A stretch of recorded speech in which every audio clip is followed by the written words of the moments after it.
Testing, 1, 2, 3. All right, everybody. Hopefully we are live. Welcome back to another Friday night live stream here at Christ Center Ironworks.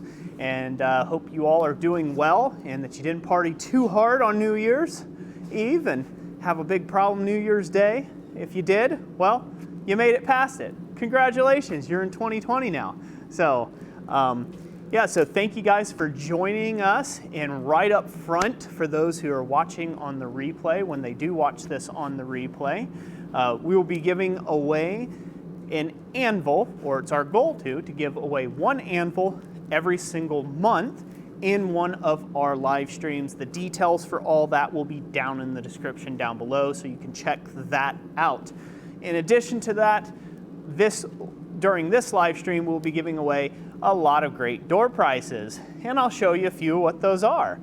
So we can go to the anvil cam, Jessica. Make sure my tool's not burning up here. So one of the door prizes I'm giving away is this nice set of knife maker's tongs, if you will, kniff tongs. Hopefully they can see that in all its glory. Yeah? Yep. Okay. They also have an integral tongue clip, if you will. So that'll work out good. I had some stock over here. Let me grab it. These tongs will hold two different sizes. They'll hold 1 inch or so. Not very tight though, so you might have to adjust it. Or it will hold about 1.5 inches like that. So this particular pair of tongs is meant to hold on to the finished blade in while you work out the tang of said kniff. And then you can adjust your reins and all that other good stuff. So again, it should be fairly handy for someone. So we got one pair of those to give away. I also have a pair of regular, slightly shorter knife making tongs, if you will. Those will lock in here just like so. You can grab anywhere you want on the bar, so it kind of passes down through the tongs. Makes them really nice. Good and solid. They should work out really great for somebody. This is more of the type of tongue to hold on to raw bar stock. So you can not only hold on to this 1.5 inches, but you can also hold on to this inch material as well. So really good versatile tongue for all your kniff making endeavors. Then also some of the other things that we'll be giving away here. I just made these up today. Will be some slitting chisels, just for some beginner slitting chisels there. I just forged those up today, and some center punches. So that should help somebody out there a little bit. Those are just some door prizes items. We try to give away something, some tooling or stickers or you name it, in every live stream. We try to do something of that nature. For door prizes, we also have some more coupons available. These are for the Blacksmith cheat sheet or ebook. You can redeem them for one free ebook from us. So you can redeem those over at our website, www.blacksmithpdfs.com, and you can check that out. And there'll be more information about all this stuff down in the description down below. And then last but certainly not least, we will be giving away a few sticker packs, some sticker bundles here from Christ Center Ironworks. Thank you, Dana Maggiore, for those, by the way. Whew, that's a mouthful. Let's go back, main cam. Everyone say hi to Jessica and see how she's doing.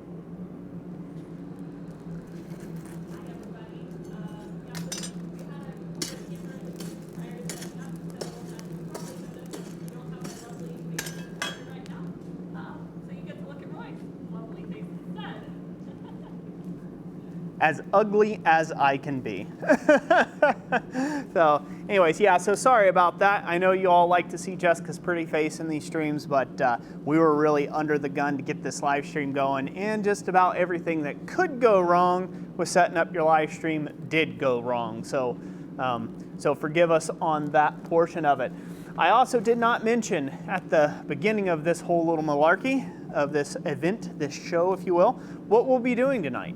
What we're going to be forging on tonight will be a Hardy tool, just like your standard anvil Hardy. If you want to go up to the anvil, Jess. You there? Yes. Okay. We're going to be forging a similar anvil hardy tool, but not for this anvil. We're going to be forging one for this anvil. This little small anvil, this is the type of anvil that we are looking to give away for the entire year of 2020. So that's 12 anvils in total. Hopefully we can get these out. This is a 30 kilogram model or 66 pound anvil. Obviously it's in that European style or German style. And so far this is a really nice anvil. It's a bit soft. I have some review videos coming out on how to dress this up for professional work. When I got it, it was like, I don't know, a baby blue. And that's a detestable color to paint an anvil, so in my opinion. So yeah, so I dressed this all out to look more professional, and I've got videos on that coming out soon. So be sure to check out on that. And we will be giving this away, and we can go to the main cam, Jess. We'll be giving this, we'll be giving not this one, but one just, one like it, still blue and in its packaging. We'll be giving one of those away at the January 17th live stream. So you'll want to be a part of that, as well as not only giving that away, but we will have door prizes then too as well. So another quick thing of note. I know I'm boring you. I will get to forging. I promise. I swear. And I'll say hi to everybody here in just a second. I just have to get this out of the way.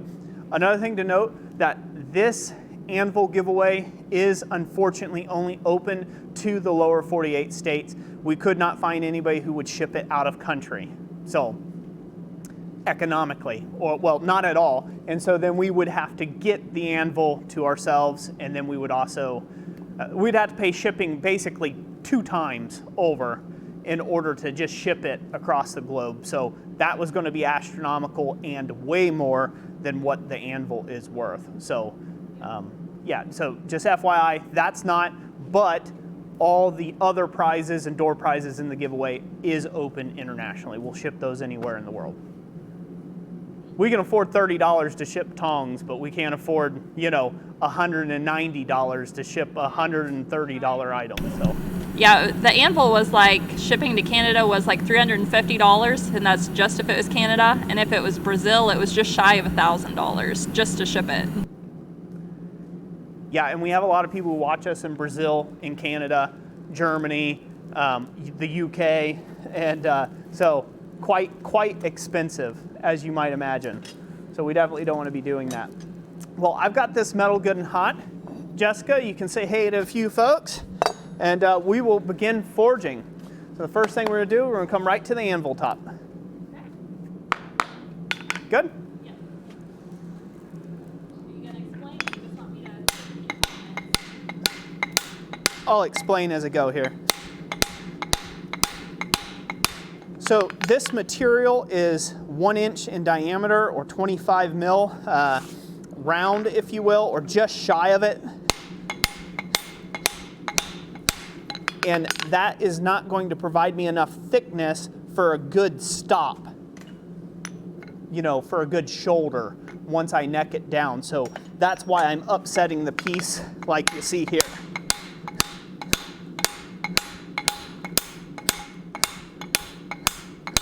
I do have an upset block on this anvil, but then it's down here and you won't be able to see it, so I'm not going to move the camera again. Get this squared up. We'll take another heat on that just to get a little bit more thickness up here, and then we will draw down our square shank that'll go into our hardy hole. The hardy hole on this little anvil is 5/8 square. So it's just a 5/8 square hardy hole, and that's why we're starting with 1 inch material, slightly upsetting it so we can get a better shoulder on the piece, and then drawing down a tenon.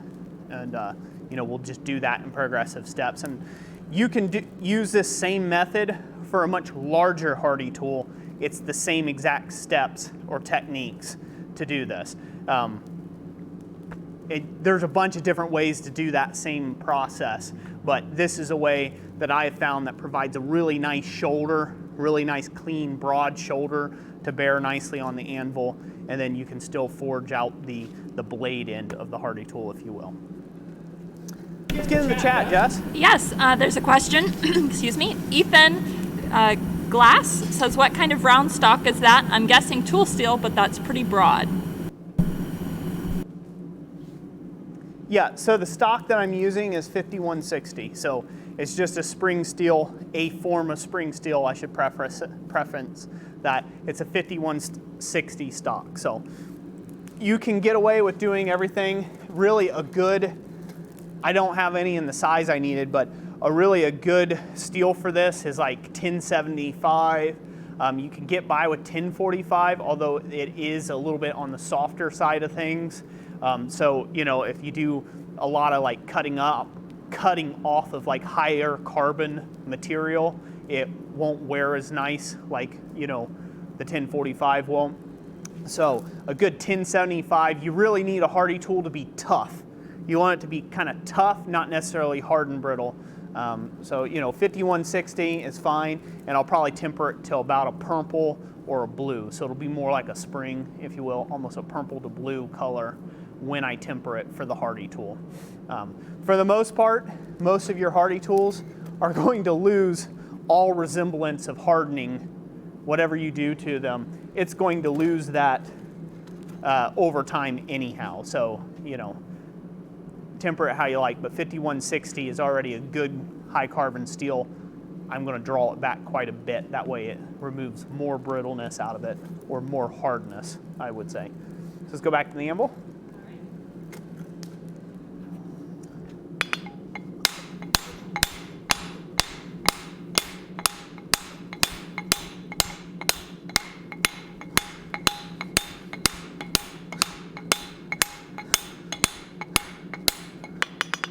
So sometimes it's just easier. Sometimes it's just easier to start from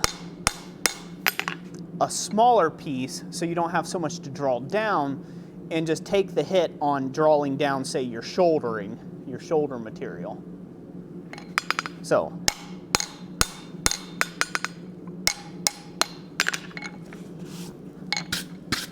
brush that clean. And this piece isn't just thickening right here on the end. Everything going good, Jess? Yeah. Okay. This piece isn't just thickening out here on the end. Let me grab Mr. Thing here. It's actually thickening back in here, and that's what we want, because we're going to come in and butcher just behind where it starts to thicken at. We're going to butcher in and then draw that down into our hardy shank, if that makes sense. So we want it to thicken up clear back in here a little bit more yet. So if it's progressing too much on this end, you can always just let that chill for a minute and then drive more of the hitting energy up into here. So you can just set that on the anvil, let the anvil surface chill that into the bar some, or draw some of the heat, and then just drive this more. Hopefully that makes sense. Because if you take high carbon steel and just dip it in a quench bucket, that's a bad no-no. You don't want to do that. You don't want to harden it until you're done with the tool. So you have to chill the surface somehow, and that's one way of doing it. More questions, more chat, Jess. Yes, sure. I think we just crossed over 200 viewers in the live stream, so that's cool. Thank you for being here, everyone. I also wanted to take a moment and acknowledge a couple of super chats. I want to take a moment and acknowledge a couple of super chats. One is from Charming Hollow Forge for $4.99. He says, gotta cut back on the super chats and buckle down for a new shop fund, but my favorite channels are still gonna get some. Don't tell my wife. Which is hilarious because I seen Amy already in the chat, so I don't think he got that one snuck in. Also, Doe Creek Forge, thank you for the $5 super chat, and Interceptor Forge for the €2 super chat as well. Thank you all. Thank you very much. We certainly do appreciate those. That's what makes these streams possible, and greatly appreciate your support. Thank you very much. And Hans, don't worry, we won't tell Amy. And Amy, don't worry, we won't tell Hans. Just saying. Got to make it equal. Got to get into kind of Hey, I'm fine with couples having a spat with super chats, right? Yeah. One person says something, the other one says, oh yeah, and the other one says, oh yeah. They just keep sending super chats back and forth to each other. That would be interesting. get in quarrels in the live stream. That'll work. It makes it entertaining for everyone else. So, yeah, I understand, brother. Cutting back on super chats and things like that, that's a very valid thing. You can definitely, I know I am guilty of this. They're addicting. You get addicted to take and throw out those super chats. And I don't know, you like seeing the people smile and you like blessing other people and giving things, and they get quite addicting to do. So definitely understand. All right, let's go back to the anvil, Jess, and we'll take some more questions. Here a second.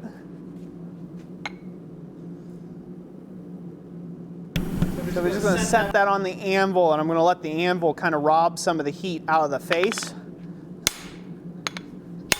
That way the face doesn't spread too much more.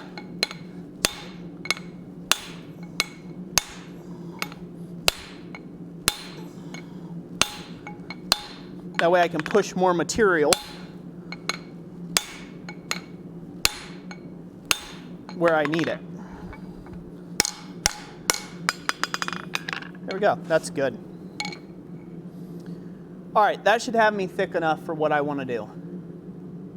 So the next step in this process is we actually need to take and drive a shoulder out on this thing. We need to actually draw a tenon down. So we'll do that by butchering into the piece and then drawing it down from there. And I will set up my guillotine tool for that process. Hey, that worked out all right. Still pretty close. I dig it. More chat, my love. Okay. I'm sorry, I'm just over here reading it to myself. That's not fair now, is it? Can't keep it to myself. And Cody Still Wagner says, is it me or does coal heat last longer than gas heat with metal? So does the heat last longer with coal versus gas? Well, that's a good question. Not necessarily. The heat doesn't necessarily last longer. That has everything to do with mass. So that's the mass of the object itself. How much material is in the steel. That has more to do with heat loss. But I will say that coal heat has a tendency to have more of a thorough heat or through heat than like a gas forge, in my opinion. Now, if you leave your piece in a gas forge long enough and provide soak time, then it will get just as hot, if not as hot, or hotter. Well, not hotter than coal, but it'll get just as hot, if you will, as what most forging endeavors are in the coal forge or coke. Now, this here is coke that I'm burning. It's like a metallurgical grade coke. And then also the camera has a little bit to do with it. It kind of fools you a bit because as where I'm seeing it, it's already getting down into them dollar orange colors. On the camera, it's still kind of at a brighter yellow color. So the time that there's a little bit of a time difference there when you watch it online. So like when you watch a guy and it looks like he's working at a dark red heat, he's probably working at a black heat and shouldn't be hitting it anymore. So, because the camera always shows it hotter than what it really is, unless you really stop down the aperture. So we got this hot. We ready to go back to the anvil? So I'm going to come back in about half, 3/4 of an inch, probably 3/4 of an inch in from where that swell starts. And I am not running a butcher, I'm running a fuller groove all the way around. And you'll see why that's important once we drive this out.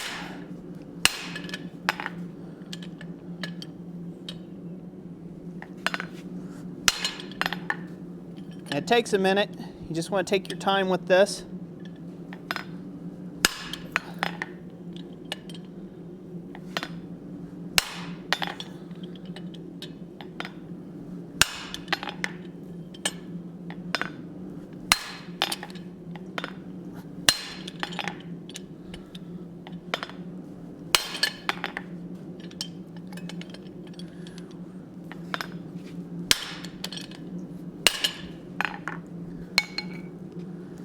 All right, we're just trying to create separation from our shoulder, from the shoulder that's here, or what will become our shoulder, and the part that's going to get drawn out into the hardy shank.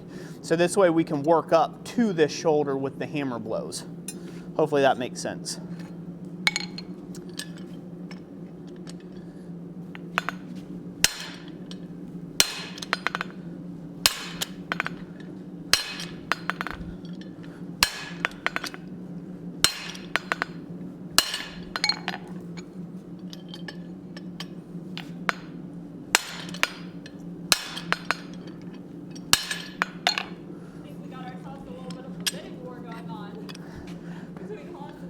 Oh yeah. Hey, I'll take it. Thank you guys.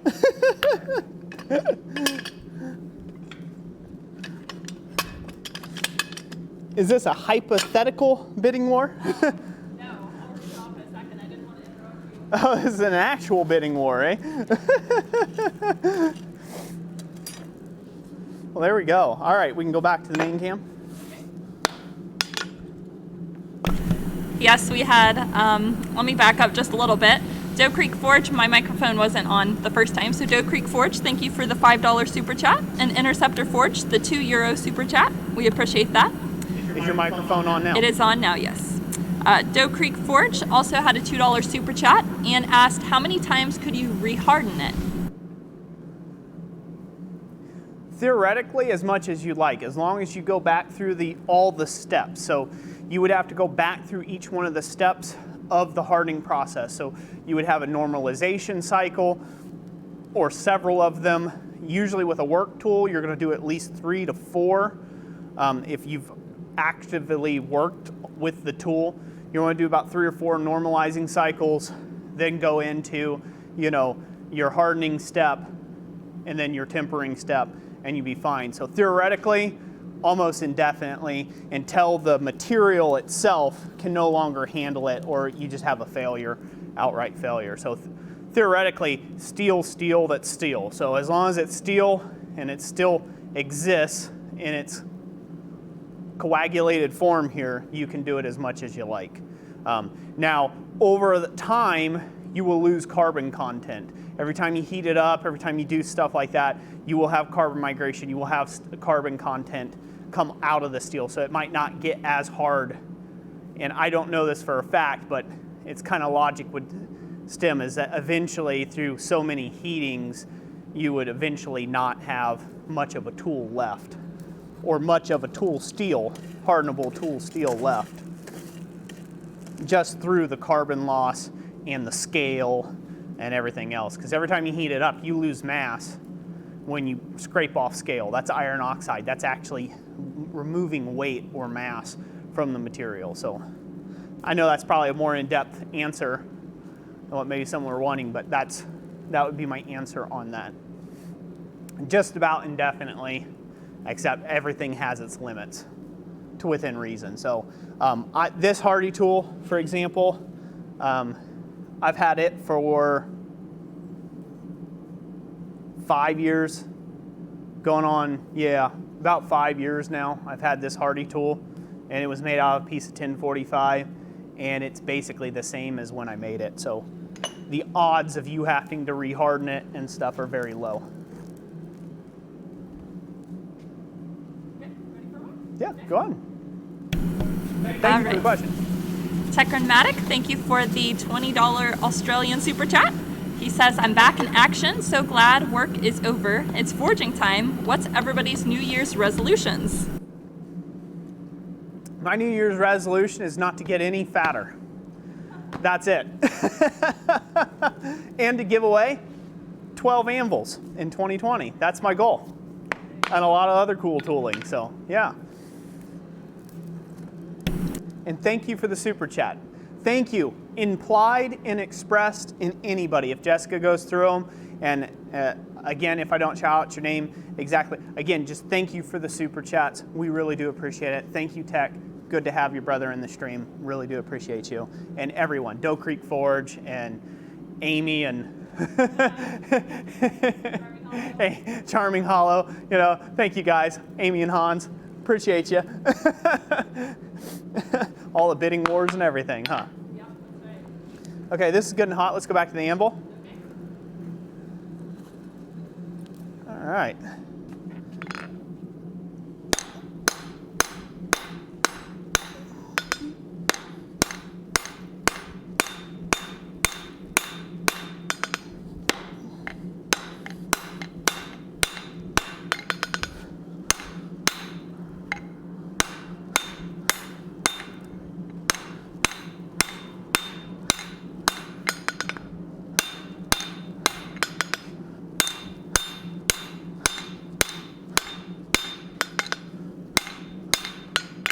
So that's given me the separation enough that I can work that out into a square. I know it looks hotter than Hades' backside right now, but I promise you, it's really not that hot. Anyways, so there you are. So I got enough separation now that I can work this square. So that's the first step of forging. I'm going to actually take this time to go take this piece over the quench tub because my handle's getting hot. So I'll be back in just a second. Jessica, comments? I get to entertain, but there's nothing to look at but an empty anvil. Oh wait, you saw Roy crossing there. All right, let me continue where I left off there. Uncle Buck's Forge, thank you for the $10 super chat. We appreciate that. Kevin Sparenberg had a $20 super chat, and he said, "My wife isn't watching, but I'm happy to keep this between us." So, yeah, that's kind of this funny little theme. Theme? Yeah, it's starting to get started there. Charming Hollow Forge followed that up with a $19.99 super chat that says, "Amy, you didn't see anything." And then, let's see here. Which, of course, she gave us her very first super chat. I'll get to that in a second. Joe Emmerich, thank you for the $14.99 super chat. We appreciate that. And then it was Amy with the $10 super chat, and she said, it was smiley faces, and she said, "My first super chat ever. We appreciate you guys. God bless. P.S. We have a shared bank account." Which I find that really funny because, yeah, Roy will do the same thing. Like, if he forgets to tell me he's super chat or something, I always see the emails because they come through the email all the time. So thank you, Amy. I'm glad that we had the opportunity to be your first super chat. And Couch Forge Company, Thank you. We appreciate the $100 super chat from you, and we're glad that you were able to join us this evening. We hope you enjoyed the stream. Drew Janice, we appreciate the $10 super chat, and I will take a break now that Roy has returns. See, she rattles those off, and then I don't get to say thank you proper. So, like, after each one, and we can't, like, our microphones compete. So, I don't know, you're not in the picture anymore, are you? No. Okay, well, you heard her angelic voice on that end, or hopefully you did, anyhow. But yeah, our microphones compete the way we've got it set up right now. Hopefully we won't keep it that way for very long, but our microphones compete for whoever's voice is talking. And so anyways, then you get this double noise, and it's really irritating. So we apologize for that, but thank you all, everyone, so much for those super chats. You know that we really appreciate them. And yeah, now that I can't remember everyone who said, because she rattled them off so quick. But anyways, you'll know who you are. Thank you. You will be added to that stream contribution list at the beginning, those scrolling credits. So if you do want to be a part of that list to show your support and things like that, go ahead and super chat. Anything will get you up there. $1 to $100 to $1,000, you know, or we're not greedy.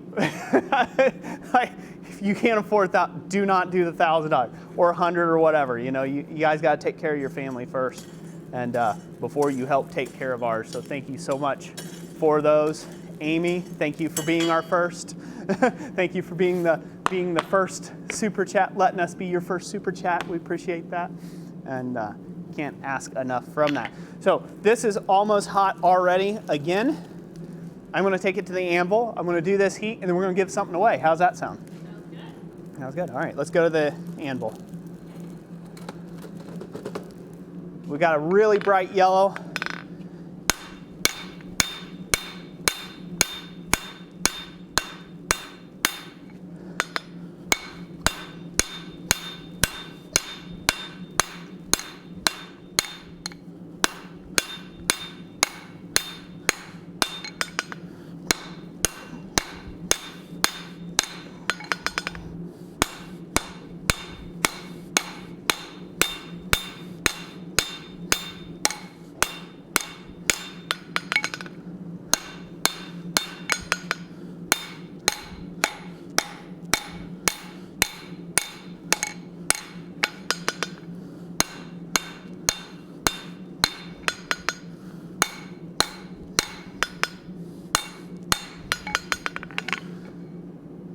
So there you go, we're starting to draw that out.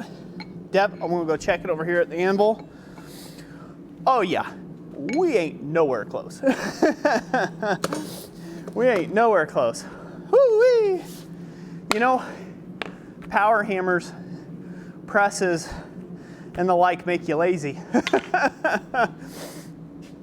There was a time I used to have to draw out all my anvil tools by hand. Now I got power hammers and press, things like that.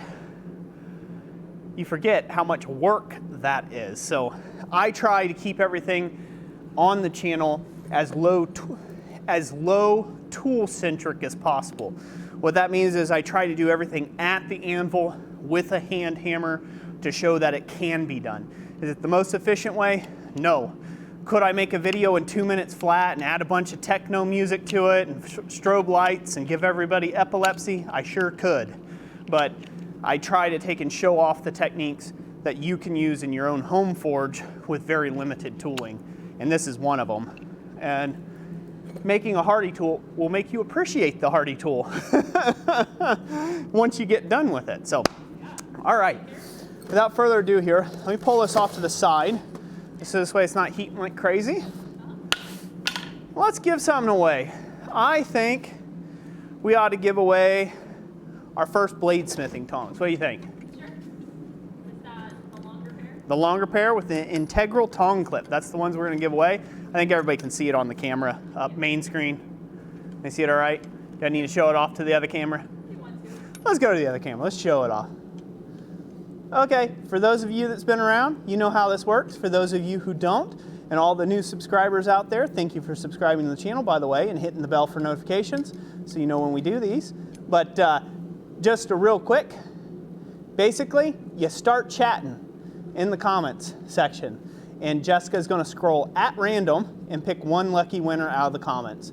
And that's how we just do the door prizes. That way it keeps it fair, and it makes it where people are here in the chat and doing that. It's just a great way of us giving back, and yeah. And in case you're wondering, I did make these tongs myself. Originally I had them shaped for something else, and I decided, you know what? I don't have time to buy something for the giveaway, you know, for the door prizes. I'm like, I'll just repurpose the tongs. So these were something else entirely, and I turned them into the bladesmithing tongs there. So that's how you do it. Everybody's commenting like crazy. They are. And I must say, you are like the Vanna White of blacksmithing from the prize.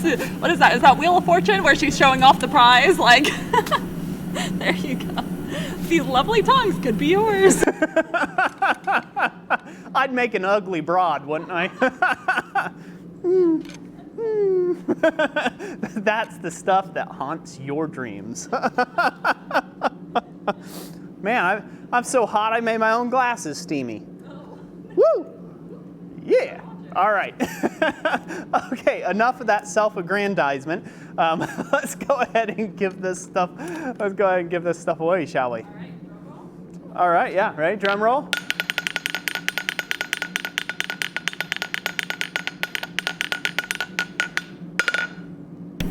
All right, I landed on Party Chef, who says, "Love you guys." Love you too, Party Chef. Congratulations. You got some bladesmithing tongs. Hopefully you like making blades. If you don't like making blades, turn them into something else, like I did. Or we can re-gift it. Yeah, or we can re-gift it. Just let us know. But yeah, so you got to contact us with your information so we can ship this to you. Get to us through the contact link in the description, right, honey? Yep, correct. Yep, there's a contact us link in the description. That's all you got to do. Get with us there, send us your address and all that malarkey, and we'll get them shipped out to you. Thank you for being part of the stream. And real quick, before we give another thing away, I want everyone right now, hopefully the chat has settled down, okay? I want everyone right now in this stream to do the little clappy hands and applaud those that have super chatted this evening and that super chatted during our Christmas, our great big Blacksmith Christmas giveaway live stream. Let's get a round of applause for all those people, and because that's what really makes this whole deal possible, and we can't thank you enough. So everybody give an applause, round of applause. By the way, we do have 2 people currently up at the top with the $100 super chats. One of those I mentioned earlier, which was the Couch Forge Company. And then that was followed by Champ Ironworks with $100, who says, "Don't tell Yamez. Wait, no worries, he's on a plane." Shh, it'll be our secret, Champ.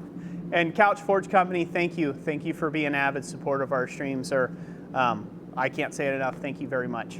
And we really do appreciate every last one of you. Champ, you're awesome. Don't let anybody else say anything different. You hear? Thank you, sir, very much. And I won't tell Yamez. I don't know, that's a lie. I talk to Yamez quite frequently, so over at Island Metal Forge. But I won't tell him this time. There. We'll just have to see if he watches the whole thing on the replay, you know. Yeah, that'll be a good trick, huh? Good. North Country Forge, thank you for the $2 super chat. Says, "Wish I could keep up with Champ. LOL. Money bags. LOL." Awesome. Thank you. I appreciate everything. There is no amount too small or too great. We really do appreciate everything. It all goes together.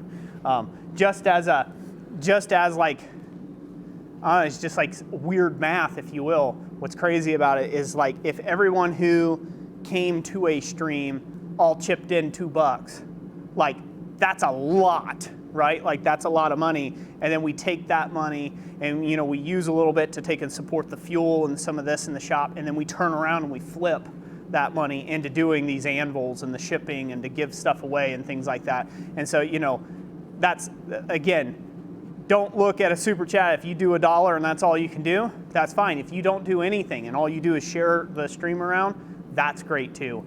All of that helps. And we do appreciate all forms of giving to this channel. We really do. So let's give something else away, Jess. All right. I'm going to give away a slitting chisel. Okay.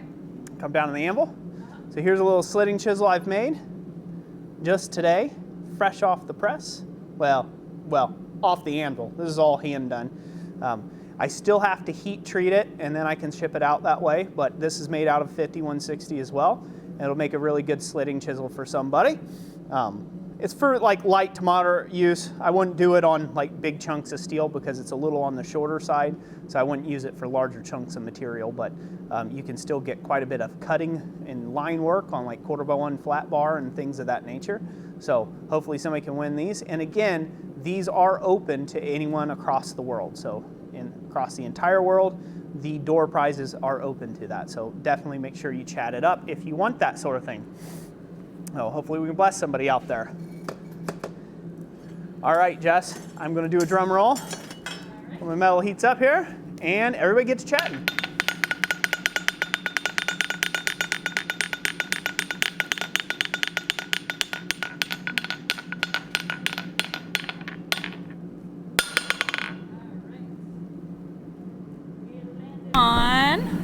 Okay, there we go. We landed on Cody Still Wagner, and he says, "Me." Me. Me's work. They work. Slit chisel, yeah? Yep, little slit chisel. So thank you guys. Thank you so much. Some people would just call them a hot chisel, but we can call them a slitting chisel. That's what I call them. All right, this piece is still heating up, so why don't we give one more thing away? Might as well. Yep. How about a center punch? Let's give a center punch away. Here you go. Go down to the anvil. All handmade by yours truly. You really can't see a whole lot about it or a lot of the details, but you know, basically it's you take this in and that's the punchy end, and this end's the wacky end, and you wacky the wacky end, and it makes a punchy in the punchy end. That's how it is. That's highly technical terminology there for you. Anyways, this is a center punch I made today, so let's give that one away, eh? Yeah. Yeah? All right. And drum roll. Get to commenting.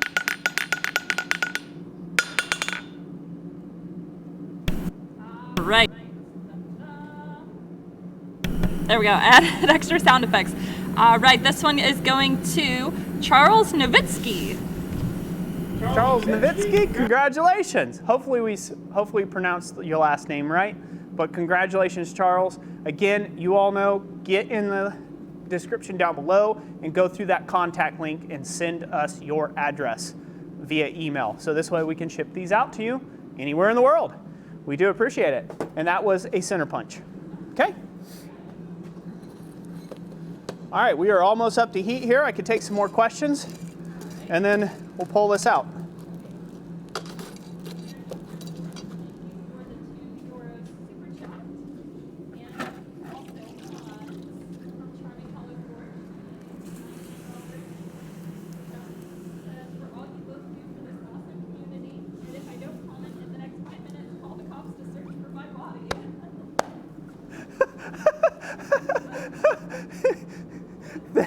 Thank you all. Thank you all very much, and we will tell the cops to look for the drag marks. To the woods, to the shop, from the shop to the woods. I don't know where you're at currently. Hide a lot. Thank you, sir. We do appreciate it. Hans, you're awesome. We appreciate you, brother. Thank you very much. Hans Groff is a really awesome dude. You ought to go check him out. Check out he's got a great YouTube channel as well. And I think he's almost to 1,000 subscribers doing a live stream, getting back to doing live streaming. So if you're subscribed to me and you'd like to take and help another guy out, back to live streaming potential, Hans Groff is a great way. Geoff, man, I always mess up your last name. Hans at Charming Hollow Forge. You want to go check him out. All you gotta do is click on his little icon. It's pretty simple. You click on his icon and say go to channel, and then you can go over there and show him some love. So thank you Hans, for supporting the stream.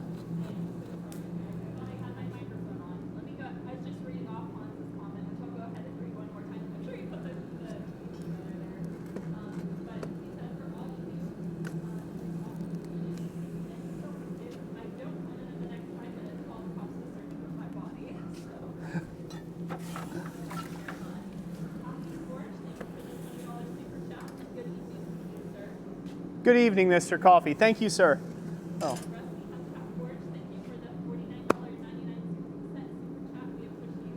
Thank you very much. Thank you. All right, this metal's hot. I've got to do it now. Okay, let's go to the anvil. Okay.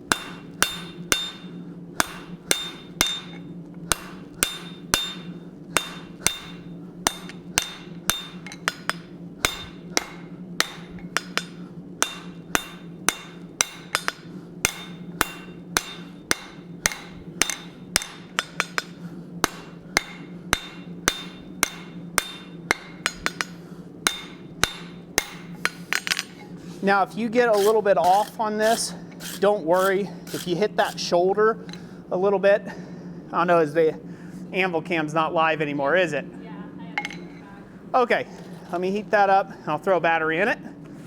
Give me a second. Oi, oi, oi. This evening.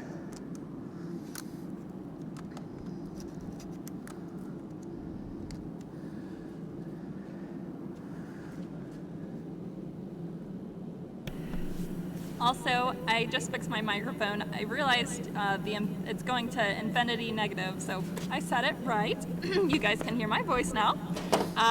Rusty Hubcap, thank you for the two $49.99 super chats. We really appreciate your support. And thank you guys for being patient with us, as this has been a less than perfect stream, but we appreciate your support and for sticking with us. Yeah. Thank you all very, very much. We really do appreciate it. Sorry about all the technical difficulties. Like I said, everything that could go wrong with the streaming software and everything before the stream did go wrong about 30 minutes prior to the stream starting. So we were very behind the 8 ball. We appreciate the super chats. Again, can't say it enough. Thank you very much, Rusty Hubcat. Appreciate it. Thank you, Charming Hollow, again. Appreciate it. Champ Ironworks, again. Everyone, again, Couch Forge Company, thank you. Hopefully that says it all and everybody's heard me. So are we in good shape, Jess? No?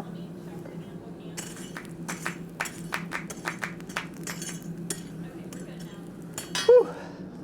All that huffing and puffing and sweating, and I didn't even get any of it on camera. Oh well, such is life, right? Oh, so just to address the question for those who may just be joining us, I've seen that down in the chat. In order to, so if you're asking who won the anvil, we are not giving away the anvil in this stream. We're giving it away in the next stream. However, we do have door prizes, some slitting chisels, center punch, knife tongs, sticker packs, and some e-books that we are giving away. So make sure you stick around for that. And I don't know if, I think Roy announced this at the beginning, but I'll go ahead and say it again. To get entered to win the anvil for this month, all you have to do is be in attendance of our next live stream, which is going to be January 17th. I went ahead and made up the link for that. That's down in the description. And this information I'm saying is also down in the description, so you can read up on it if you just need to jumpstart your brain after the stream. Yep. And we're going to get back to the anvil. Okay, so I also want to say this real quick about that. It really pays in my videos to read the descriptions in full. Jessica puts paragraphs upon paragraphs, writes out things emphatically for you on all the rules and details and things like that.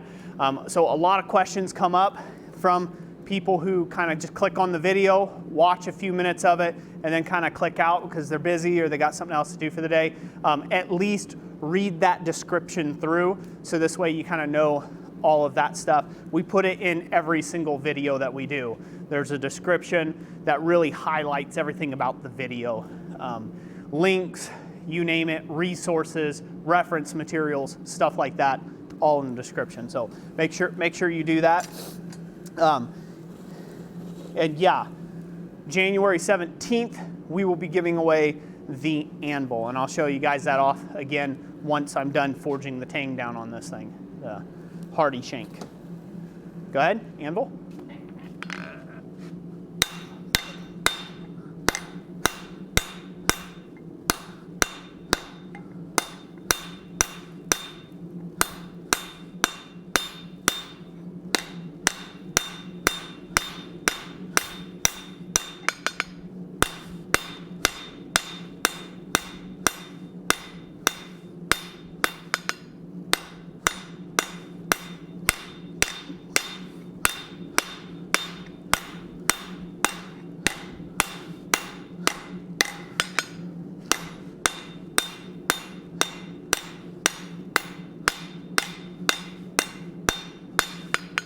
It's really important when you're doing this by hand like this that you take frequent breaks, frequent breathers, because as you know, you're not a machine. Your muscles need oxygen and good blood flow and circulation, and you can't get that if you're just constantly going at it like a jackhammer. You have to take time to breathe and get oxygen into your system. Otherwise, you start getting muscle fatigue, cramping, things like that. So breathe, take it easy, get another heat on the piece, and your accuracy and your forgings will really improve. So I'm gonna check that against the Hardy real quick. Woo, we are right there. One more heat and that'll fit.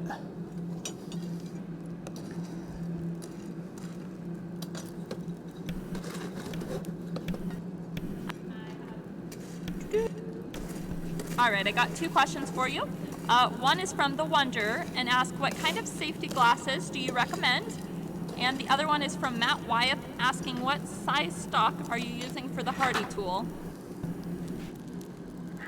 Okay. Safety glasses. I just go with 3M. Whatever theirs is, they're box standard cheap ones. They work. They're not too overly expensive. When they're junk, throw them out, put on a new pair. So I just go with a standard 3M safety glass. It's good enough. It's a quality name that a lot of times you can trust. So I just go with that for the safety glasses. The size of the material I started with was 1-inch round diameter or 25 mil round, and then I upset the piece in order to form the shoulder where the hardy shank would go into the anvil. In order to form that shoulder bigger, because I have a 5/8 inch hardy hole, and I wanted to have more of a lip, more of a shoulder there to bear against the anvil surface. So that's the specifics on that. So I would probably say I upset that to maybe 1 3/8 or so. You know, so I don't know what's that. I don't know. There's Roy doing math on camera. Something around like 34 mil, 35 mil, something like that. I'm probably incorrect. You take like add 10 mil to 25 mil. So yeah, about 35 mil. So I think that's how it works. You got me beat. I don't know the metric conversions at all. Yeah. Oh, I ain't got a whole lot of people beat on that. I'm lousy, so you just bear with me. I'm sorry for insulting everyone else around the world. I'm an American. We do America. It's the only time I use that statement. Is when I'm being silly. Dustin Smith, thank you for the $20 super chat. Welcome. He says, hi, Roy and Jess. Y'all are awesome, and thanks for all you do.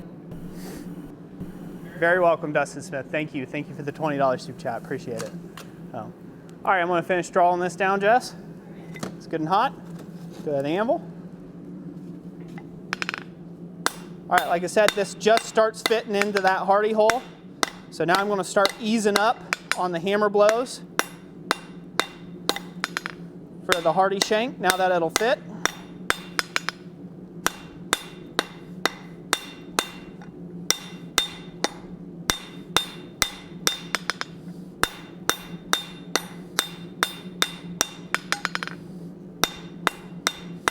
Just gonna make sure she's good and square. Brush it once here. I'll check to see if I need to take and do it a little bit more. Oh, perfect. All right, that's done. So that just fits in there. And I'll grab that real quick, grab that anvil and show you what I mean. Sorry everyone, it's like 66-pound anvil, so takes me a moment. So yeah, so that fits basically right down in there. That's what we're wanting. A good snug fit up here at the shoulder, so then we can drive this down once we cut it off. And you guys can hopefully see that bottom swell, how that works. Hopefully you can see that bottom swell, how it transitions nicely into there. That's going to help back up that shoulder as we create it by driving this into the hardy hole of this anvil.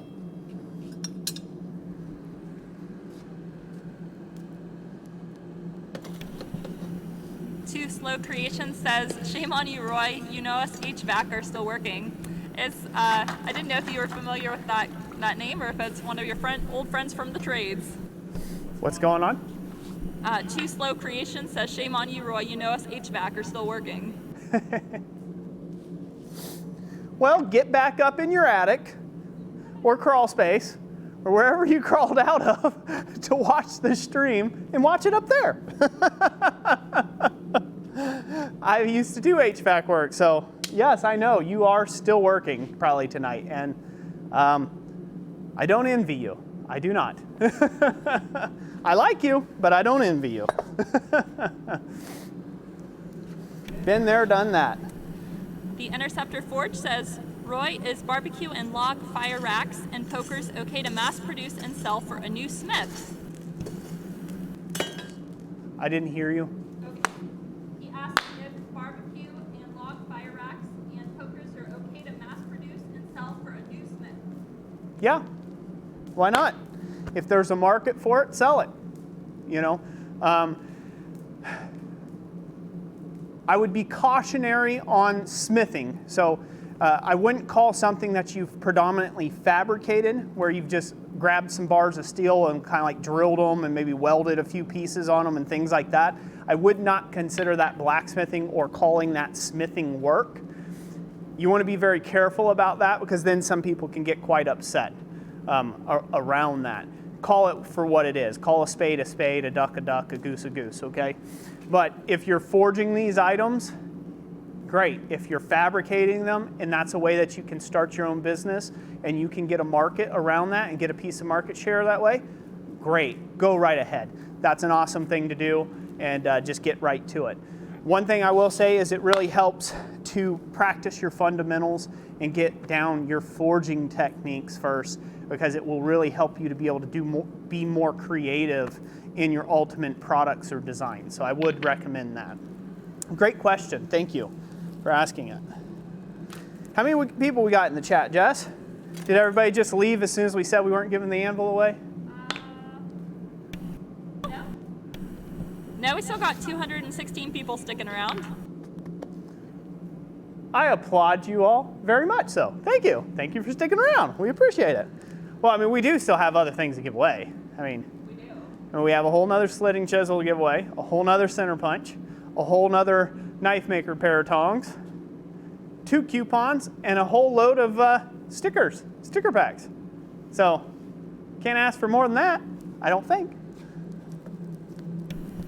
Interceptor Forge, by the way, for as far as it goes for making and selling things for like beginner to intermediate smiths, that's one of the ebooks that we're giving away as tonight's live stream that I wrote specifically for that purpose, for people with small to kind of like basic setups, things that you can make and forge that sell really well. And so we'll get into that a little bit later. What she said. I didn't hear a thing of it. Oh. All right, so now the next step, we're gonna go ahead and begin to sever this or part this from the bar. So we're gonna get it over here to the Hardy tool. If you don't have a Hardy tool because you're forging your own Hardy tool, what you would need to do is cut it off in some other means, either a cut-off wheel, a disc, or something like that. A hot cut, something that you can hold in your hand and cut down through it. If you don't have a Hardy tool already, you can kind of figure it out. Hacksaw with really good blade on it, you could get through it with a couple hacksaw blades, something like that, if you don't already have a Hardy tool at your disposal. Let's go out to the anvil, Jess. Okay. Even though this looks really hot, this is like an orange heat, if you will. I'm going up about an inch or so above that shoulder that we're talking about. Just a little more than an inch, maybe inch and a quarter.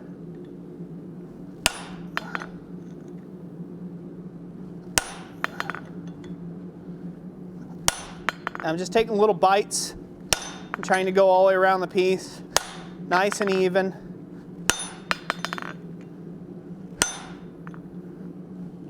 To part it off the bar stock.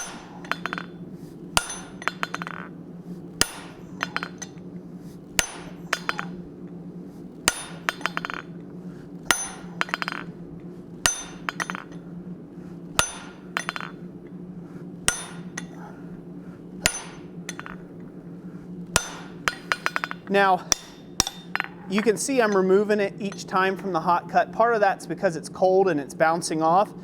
And the other part of it is I do not want to hit this once and it bounce and move on me, and then I hit it again and I get a double strike line in there. We only want one line all the way across, so be mindful of that as you do that.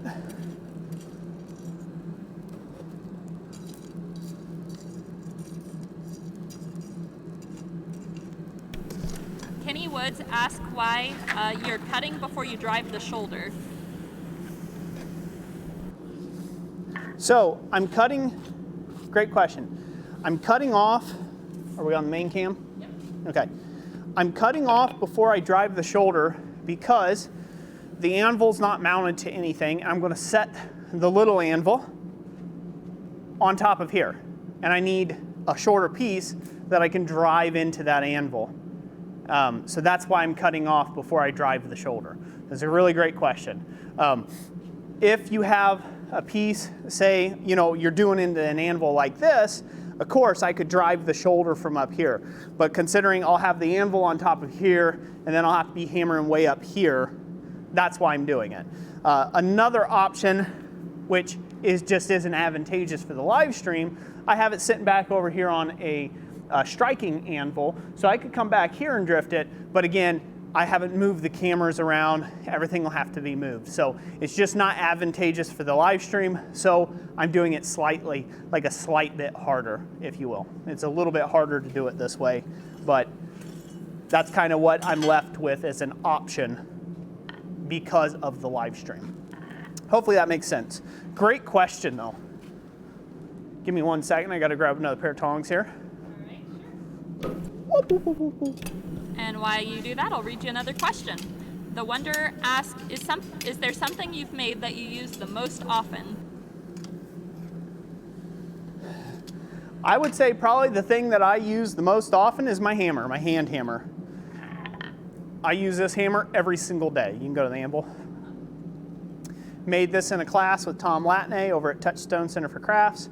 It's a wrought iron hammer with steel faces welded in, 1045 steel faces welded in, and I use this hammer every single day without fail. So next to that would be this soft face hammer that I made myself out of a piece of mild steel. I use this one every single day and have for a couple years now. All right, this is ready. Great question. Keep deepening our cuts. That's also why I'm using this soft face hammer on this piece. I don't use my forging hammer on a hot cut, ever.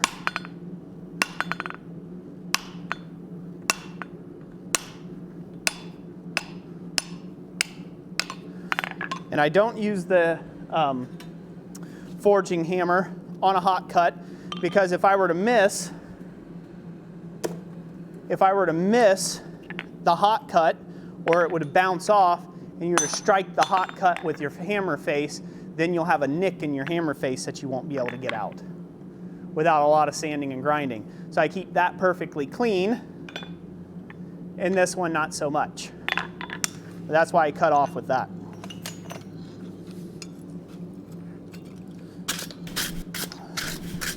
B.A. Foster says, when I try to do shoulders on the edge of my anvil, I always get cracks. Am I working too cold?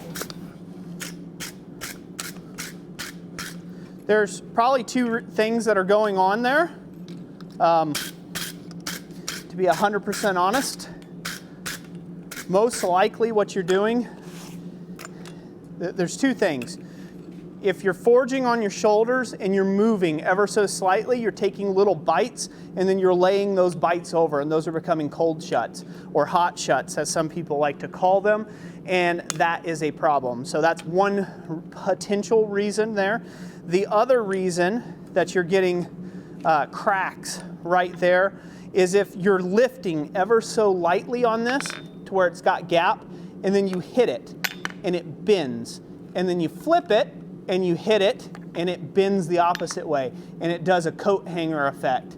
And since you've got a sharp shoulder right here, it concentrates all those forces right there at that sharp shoulder. It becomes a stress riser that it was never meant to be. And then that's where it'll crack and break off. So hopefully that makes sense.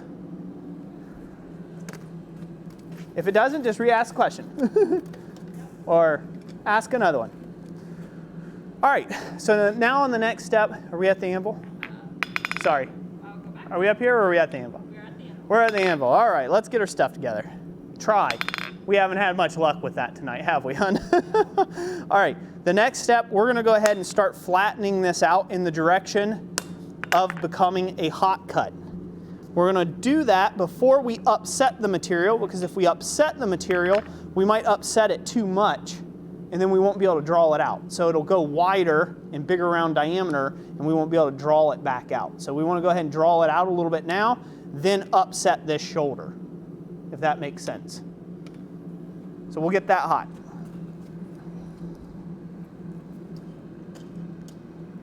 All right. From GWI Railroad asks if you can use a brass hammer the same as a soft hammer.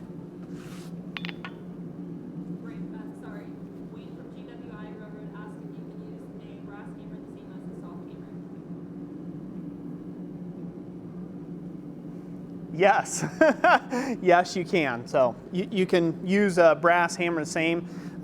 If you use a brass hammer, it's not going to hold up as long as, say, you know, like a mild steel-faced hammer. Not a big deal. This hammer is a consumable. It's a consumable. It's not meant to last you a lifetime. It's meant to get beat up and nasty and gnarly looking, and you grind the edges off of it, and you regrind the faces on it, and it gets shorter and shorter and shorter and shorter, and then you pitch it in the trash and you make another one. And that's what it is. So it's a consumable. So if a brass hammer wears out, say, 2 years earlier than what a mild steel hammer does, it doesn't really matter. It's kind of tomato moment, if you know what I mean.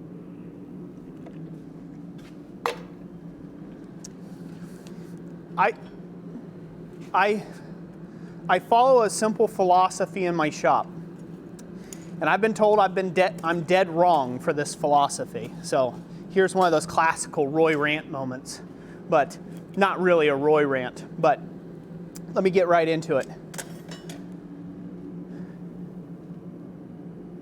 It is not the tools that make the blacksmith, it's the blacksmith that makes the tools.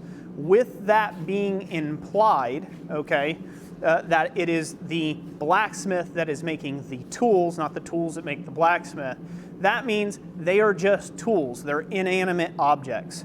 So make a tool to suit the need that you have.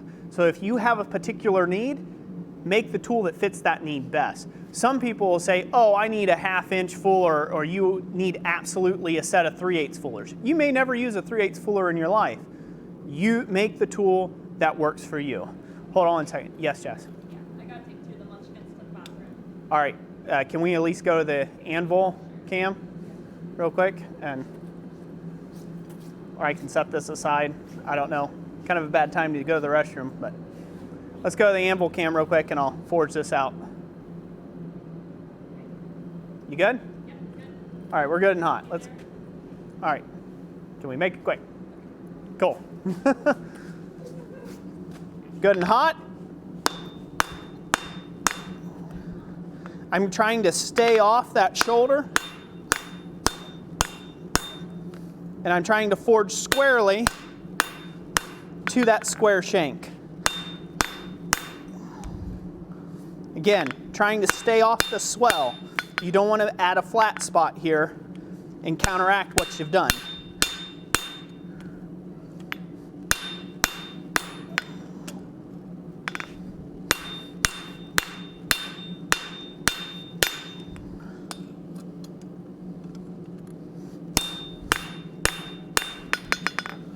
So that's looking pretty symmetrical.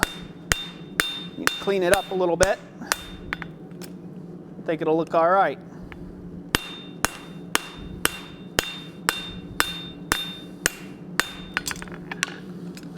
All right, it's looking all right, looking pretty good. Not too bad. Once the piece starts cooling off,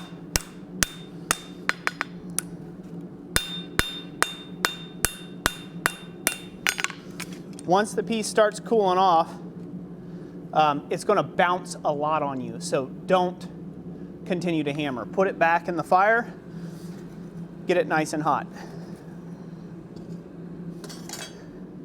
So while I dilly-dally for time for a second, you guys can watch my talking hands. So, as I was saying, make tools that fit your shop and fit your need. So if a brass hammer works for you, use a brass hammer.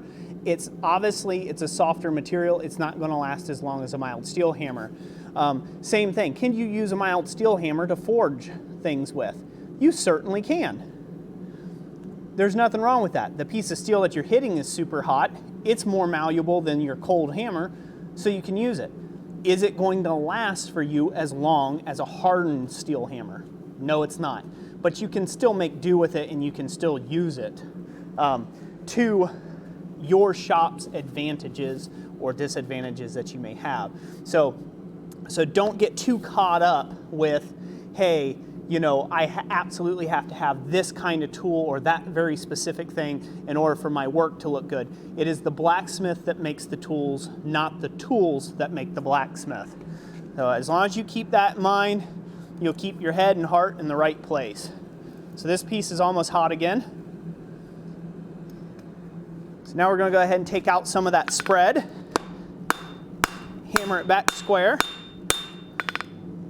and continue to forge this down. Now I'm going for a more traditional hardy. So you're not going to see a lot of curvature to it. I'm trying to go more flat across.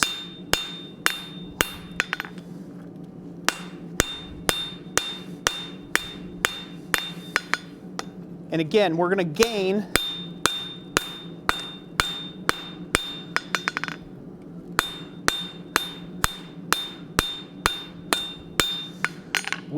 gain a lot of width on this piece as we hammer and strike down in this direction. So you want to keep that width in check right now while you're forging. Keep a good clean forging going, and we'll brush it.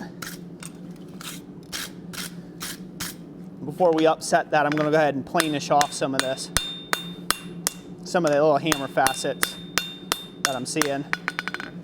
You can planish those down, and then all you'd have to do is just grind the bevel.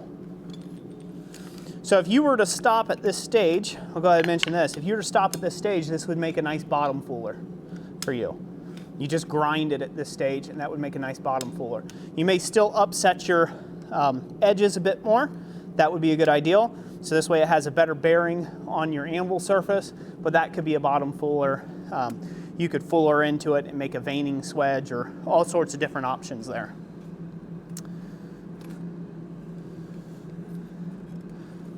All right, now I'm flipping it around. I'm getting the other end of this piece hot. So I'm keeping the heat more off of the, the bladed end, and I'm just heating more of the shank area up. So this way that gets nice and hot so we can form that shoulder better. So we're really trying to control the heat here, is what we're trying to do. We'll set this anvil up here. This thing rings like a bell, by the way. Put a magnet on there to stop that in its nice little harmonic spot. Sorry guys, I can't see the chat right now. We will be with you. Jessica will catch up with you here very soon. Bear with us. This has not been a night for the smoothest live stream ever. That is for sure. But just bear with us as we continue to try to march on into the fray here, into the evening hours. So yeah, like I said before, and I've got several review videos of this anvil coming up. Well, I got a review video, and then I've got a video where I took off all the paint, and I ended up making this anvil look like this, and I share about that in them. But yeah, this has a 5/8 inch square hardy hole, and I didn't knock this. I didn't bevel it. It's still really sharp in there. It's got a burr on it.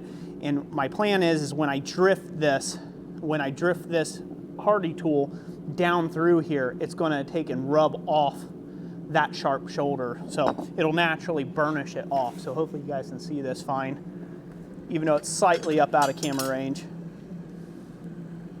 And we can go to town here. Okay, we're not quite there yet, but this will work fine. So we'll go down through here.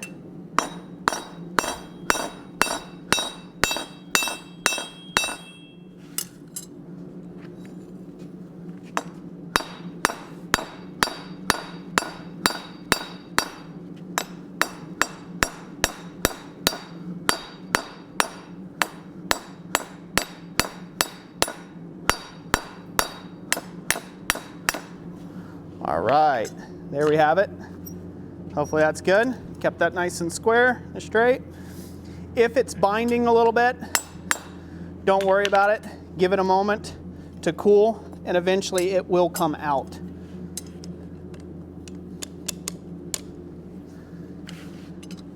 if it's binding. Usually it'll come out of there. And in this case, who knows? I just might have made a feature. I'm going to use somebody's potential thing here. There we go. It's a little sticky. We got it out. Whew. Chances are that will happen again. There you go. So we helped form that shoulder up a lot better, and that flattened out this top. So now we got to drive that out a little bit more. We got to drive that top out into our blade edge, and then that will be done.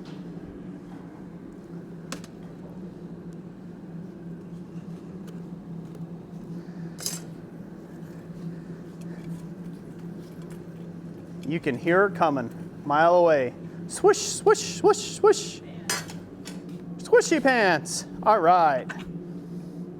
Move that. Oh, hopefully everything's there, everyone's there, and we're all still good. Are we still good? Yes, we are good. There was a comment I was going to read right before I had to leave, and it was on regards of you making hammers. Someone had asked, I think it was Rich at Ironworks, if you had made any rounding hammers, and I think Shan had asked something about you making your own hammers earlier as well. So I figured I'd let you explain. Okay, so catching up with that, yes, I have made rounding hammers before. I do not make rounding hammers in the Brazil or Alex Steel styling, as that is not my favorite hammer on the face of this globe. So I make them in my own style, which I incorporate more of a Scandinavian accent to it, or more like a French type accent to the rounding hammer. So it's got a lot more like swoops and flowing lines and peaks and file work and things like that on it, and chased in detail. So I like to say it this way: I make fancy hammers. That's what I make. I make fancy hammers. Oh, they're usually highly chased or engraved, or both at the same time. So that's what type of hammers I make. I don't really make hammers that are like everyday driver type hammers. I don't make those. There's already a lot of really good smiths out there that make hammers like that, and they've got all the tooling and all the setup, and they've made 100 or 200 or 300 or 400 of them, and that's just not a market I plan on getting into. So mine are what you like to call bespoke hammers. There you go. Big word for Roy. But yeah, I'll talk a little bit more about that after this heat. Let me take this heat real quick, Jess. You good? Yeah. Okay. All right, there's a little bit of a hook or a fold from bending that over. So I'm just gonna kind of work that off from that upset. That'll come out in the grind anyhow, but I wanted to work that off. Now we're gonna go to the edge of the anvil so we don't end up mashing the center of our anvil with our hammer face. This thing naturally wants to wedge back in the tongs, so you're going to be fighting that all along. So just get used to it.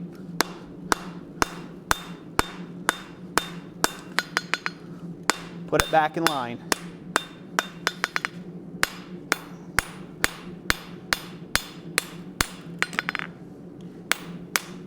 So this is another stage where you could stop, and with a thick hardy tool like this, with a thick profile, you could grind a really thick bevel on that and make that a cold cut hardy instead.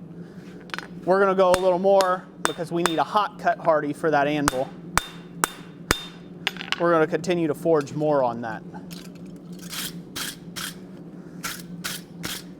Gosh, it feels like forever since I've made small tooling like this for an anvil. Yeah. We'll get that hot one more time here. We back up to the main cam? All right. We were not. Okay. All right. I'll read off the super chat just in case Rob, Ray, and I had to leave.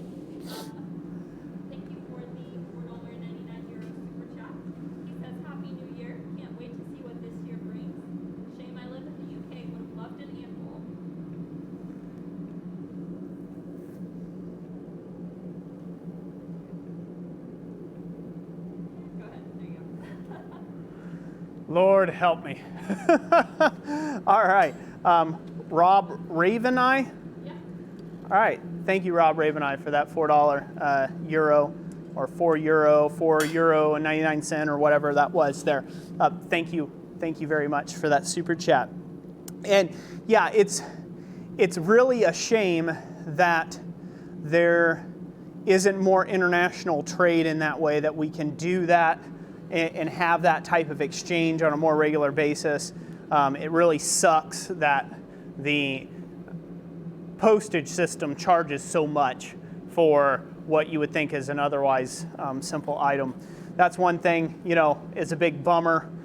Definitely couldn't do 12 of them. We might be able to do like one anvil a year like that, given away anywhere in the world, and just, you know, soak up that cost. But to do 12 of them like that a year, we're already going to have over, I forget how much in it we figured on in cost to ship everything, to do all that with the anvil costs and stuff for doing 12 of them, which is a shame. But I want to say this. That's where these super chats go, and that's where these things are going to. And, you know, I don't say it lightly. You know, you see some people, they're out with their cars, their fast cars, and their fast women, and all this other stuff that's going on. Yeah, that's just not us. That's not what we do. We live very much below our means, or right at our means. And then I have a habit. I have a problem. I have a problem of giving stuff away. Tooling. I'm always giving away tooling of mine. I'm always giving away hammers or swedge blocks or whatever I can. And my goal this year in 2020, I can share with you a bit, is to take and partner with some other companies and hopefully get them, not necessarily be sponsored by it, but but entice them to give away stuff in our live streams as well from the company. So I can do something like a little review on their thing, and then I can get a few of those items and I can bless the blacksmithing community with whatever tool that may be. Uncle Buck's Forge, you know, I've gotten to do that a little bit. I've got to do a couple build videos on his guillotine tools. And then he gave me a whole slew of them for the last Christmas live stream. And that's kind of what I want to do more on this channel for all of 2020, including the anvils. So the anvils, that's coming out of our pocket direct and trying to just bless and give back that way. And if I made $400,000 a year, you better guarantee I'm probably going to give about $200,000 a year away of it, because it's just, like, I don't know. I think there's a limit to how much one man needs, me personally. You know, like, I just wouldn't feel right about living like a fat cat while everybody else is sucking beans, you know, and just getting started. So, because I've been there. I've been a bean sucker. All right, without further ado, let's go back to the anvil edge before Roy talks about his impoverished past. We'll go ahead and drive out this edge a bit more. You don't have to go real sharp here, because again, you're going to want to grind this piece, clean it up. We just want it to have a really nice, square edge, if you will. All nice and even like. If you can accomplish that, you're in good shape. And of course, there's a lot of refining you can do to this as well. Lots and lots of refining you can do to this. But get that just like that. I hope we can see that just right. See how that looks? Hopefully that looks really good to everyone. Yep, that's looking good. They like it? They're commenting on the expression sucking beans. I fear to ask. Yeah. What's the comments?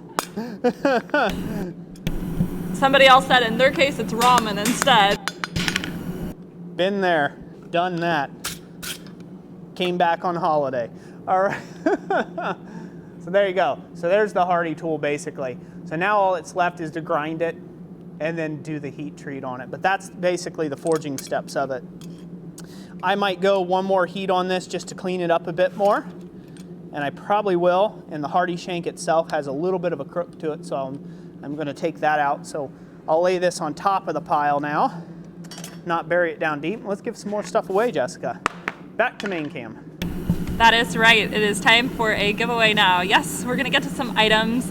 And yes, you get to hear my voice again. It's funny, Ouroboros like, oh, I heard something from her. So, yep. Also, thank you, Toby Joe, for the 500 Filipino pesos super chat. We appreciate that very much. Thank you very much. Thank you very much, Toby Joe. Toby Joe. Toby Joe. Thank you, thank you. Thank you very much. All right, we're going to give some smaller stuff away here. And we're going to give away those next set of Bladesmith and Tongs. So we're going to give away these coupons. The ebook coupons. So this way you can get in on that. So if you want one of those, start commenting me, or I, or hey, pick me, or whatever you want that you think you get. All it takes is one comment to win. Placed in the right place at the right time. So we're going to give one of these away. Again, you'll have to email us so we can send you that coupon code, and it's for one free ebook, Jess, correct? Yes. While we're giving their fingers a chance to warm up, yes, I'll go ahead and tell you. This one, the coupon is for specifically the Blacksmith cheat sheet, which you see there up at the top. And I wrote that specifically to help people that are wanting to sell their work. So if you're wanting to start an online store or Etsy, maybe your own website, things like that, I've written that specifically to help you along with your journey, and it really shortens the amount of time you'll have in writing a listing. So there's 50 different items in there that I cover. They are all types of projects that are very big sellers for blacksmiths, and I have kind of like the basic version of it that I explain, and I also explain some variations you could have to it. And I also have a list of the keywords that you will want to use to sell them online. So I think that's a pretty good explanation. And I'll let Roy go ahead and do the drum roll so we can pick our names.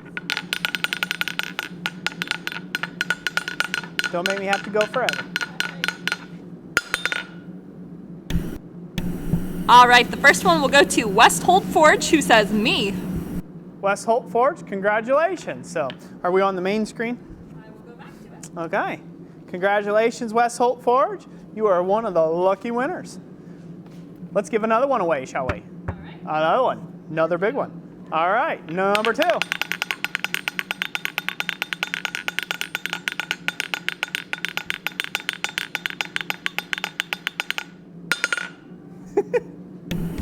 All right, the winner for the second one is Gordon Farmer, who also says me. Congratulations, Gordon Farmer. So glad you won it, brother. Congratulations. Get yourself that ebook. You know the drill. Get with us. All right, let me give away some sticker bundles. Why not? We're here. So sticker bundles, we've showed those off many a time. Sticker packs. These are with our logo, provided to us by the wonderful Dana Maggiore. Thank you so much, sir. Oh, by the way, and I don't know if I said it enough, but thank you everyone who super chatted. It really does help with all the shipping and the things like that and all these items. We really do appreciate it. And I just wanted to make sure I say that again and acknowledge everyone. And your names will be added to that pre-roll list of our contributors. We really can't say that enough. So thank you. Thank you all for being here. We really do appreciate it. Boom! Sticker pack. Let's give it away. All right. Oh, no. Drum roll. Okay. Drum roll. Get in without the drum roll. All right, this one will be going to Randy Shackleford, who says, good luck, everyone. Congratulations, Randy Shackleford. Hopefully you're still here. You want a sticker pack? Get with us with an email and your address, and we'll ship this right out to you. Got another one of them beautiful ones here. I know it looks like just a white envelope, but I promise you, it really is stickers. There really is stickers in there. We're not just going to send you an empty envelope. We don't like the USPS that much.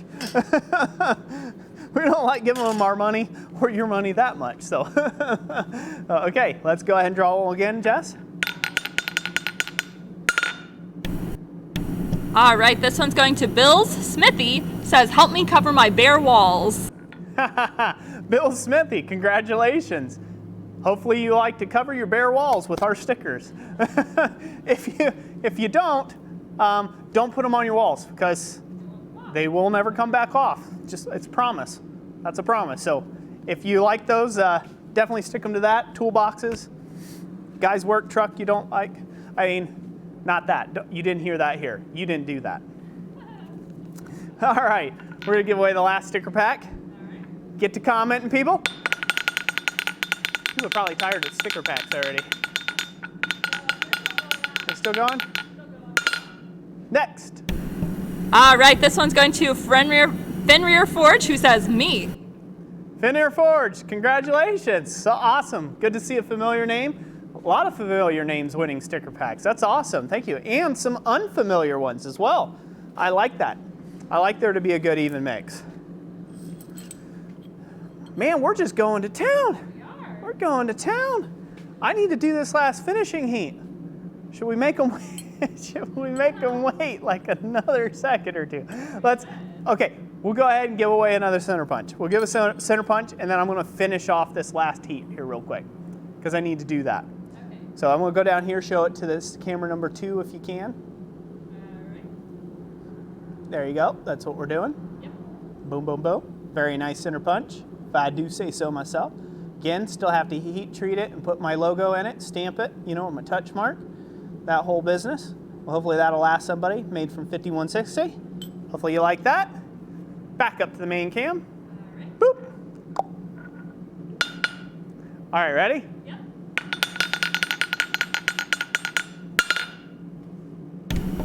All right, this is going to J.W. Wisman, who says me, a name I call myself. Starting to break out in song.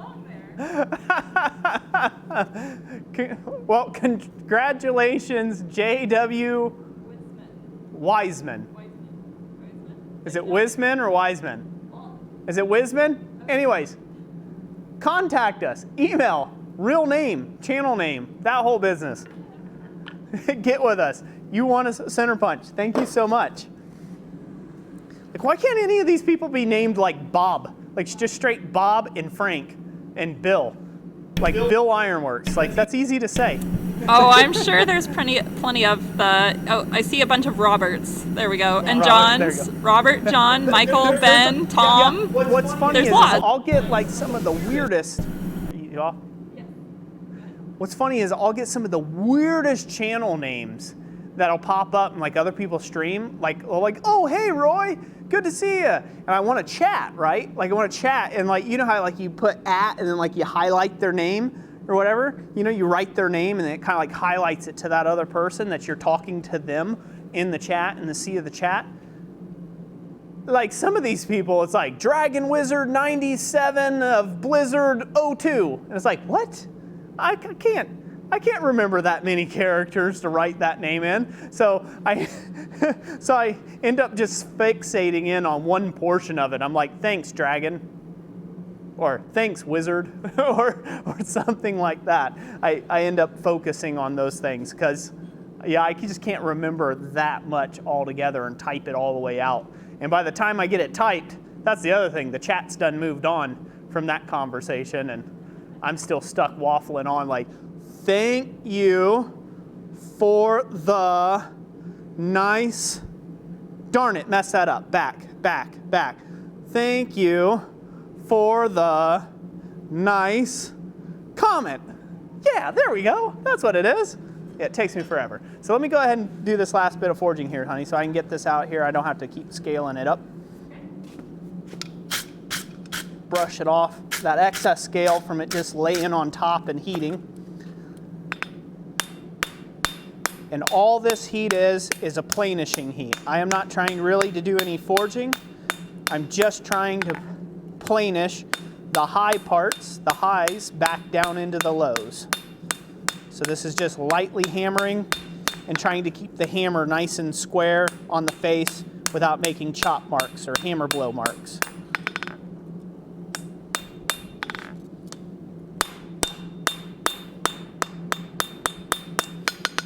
Squared that up a little bit. I'm going to hold the face here, give the shank a couple pops, just get it re-squared back up so it's not bent. There we go. Good and clean. Now it's ready for its grind. and finish heat treatment. And I will officially have a little hardy tool for the little anvil. Yeah. There you go. Nice. What's everybody think of that? Look good? Don't leave yet. We still have more things to give away. So there we go. That's it for that. Hopefully everybody like it. Yeah? Okay. They are sticking around. We're up to 289. Hey, cool. Good to have y'all. Thank you for staying. Let me put this up here and let me see if this will fit now. It's probably a good thing to check. Check for fit. It should go right in. Yep. There you go. What do y'all think of that action? Can they see it? Can they see it down there? Yep, yep. That's right. There you go. Can't ask for better than that. After a little bit of grinding and cleanup work, it'll be slick as all get out to just go right down in there, nice and easy, whichever way you turn it. And that'll be a great little hardy tool for this anvil. And I've already named this anvil. Well, I think. I was going to pose it to the community what they think I should name this anvil. The big anvil is Olga. That's my main shop anvil. But we gotta have a name for the little anvil that looks like Olga. If Olga were to have a baby, what would we name it?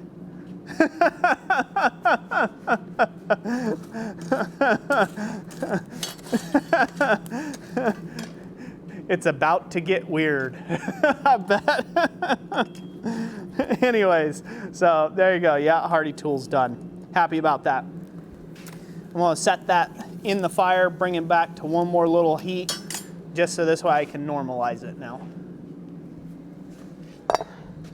66 pounds of beauty.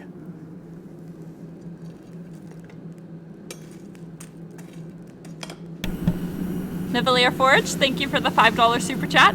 Says you should make a kniff this year. We would love it. You're an instigator, aren't you? Last live stream it was the dancing. Let's see here.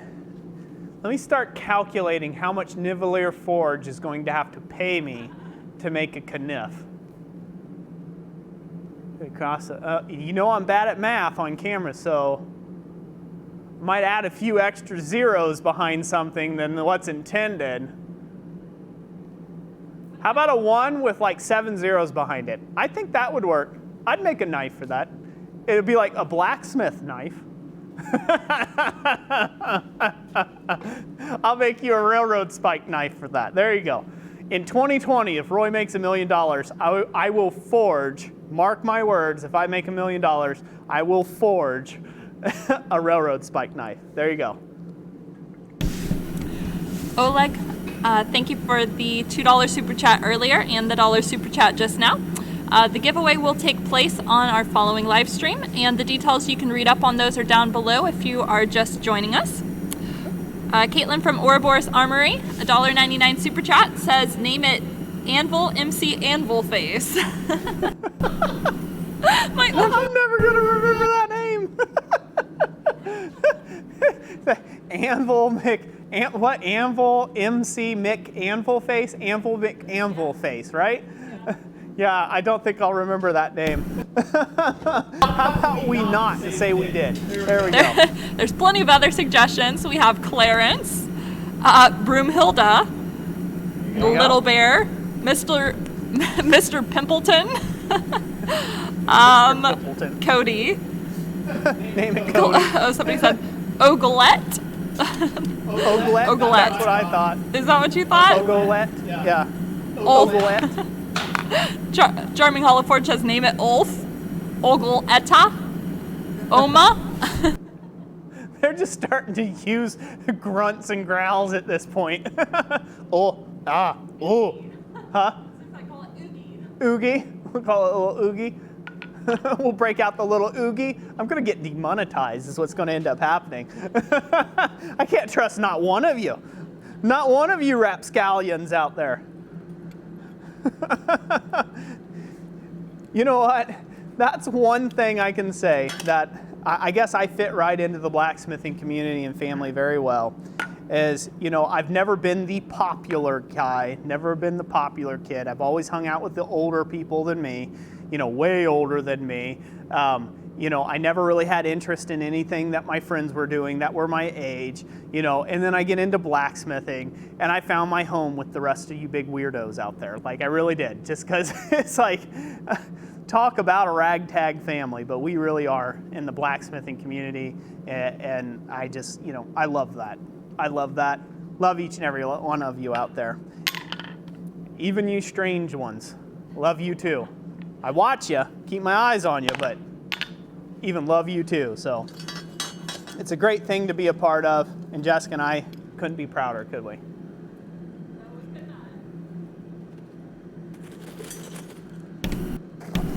Let's see, we got a couple of votes for Heidi. We also have a Helga, an Uma, and Danny. Well, there you go. I'm going to have to watch this stream on the replay to this point in time and check it out. What's the timestamp, Jess? How long have we been streaming for? We are at 6:52 Eastern Time, and it's showing that we've been live streaming for an hour and 49 minutes. Awesome. Okay, good. Good. That means we got about 10 more minutes here, so we might as well give something else away, and then we'll also talk about, I want to talk a little bit more about the Anvil giveaways, kind of some of the features and things on it, and what to expect in the upcoming videos this month. So, and how we're working all that out, and maybe even just share with you some future goals for this channel here in 2020. I've got a couple videos on that coming up, but you guys get a good sneak peek of that with Roy rants and things, and answer questions, and we'll take like a Q&A time if that works. Good? All right, let's give something else away. We're going to give away our last slitting chisel. Want to go to the Anvil real quick? Here we go. Here's another nice little slitting chisel that I made. You may look at this and you may say, hey, you know what? That's a little bit different than what I've seen. I like making my slitting chisels, or a lot of my chisels, flat on two sides and round on the others, because it helps index it in your hand where the blade is. So I like indexing that flat with the flat of the chisel, so this way you can very quickly index where you're at on the anvil. And the other big benefit is when you lay it on the anvil, it doesn't go anywhere. It doesn't roll. So just by having it kind of flattened off like that really helps. Even if you do something like this, like an octagon, see, it can still roll. It can still roll. You're not going to flip. You're not going to roll this slitting chisel. So that's just like a quick tip, pro tip, that if you make them like this, one, they stand out, and when you pick them up, you know they're not store-bought. And two, they lay on the anvil and they stay. Stay. Good chisel. Good chisel. Stays right where you put it, so it doesn't walk off on you. Unless your friend takes it to his house. All right, that's it for this. Let's go on and draw a winner. Are they commenting? They're commenting. You go back to the main cam.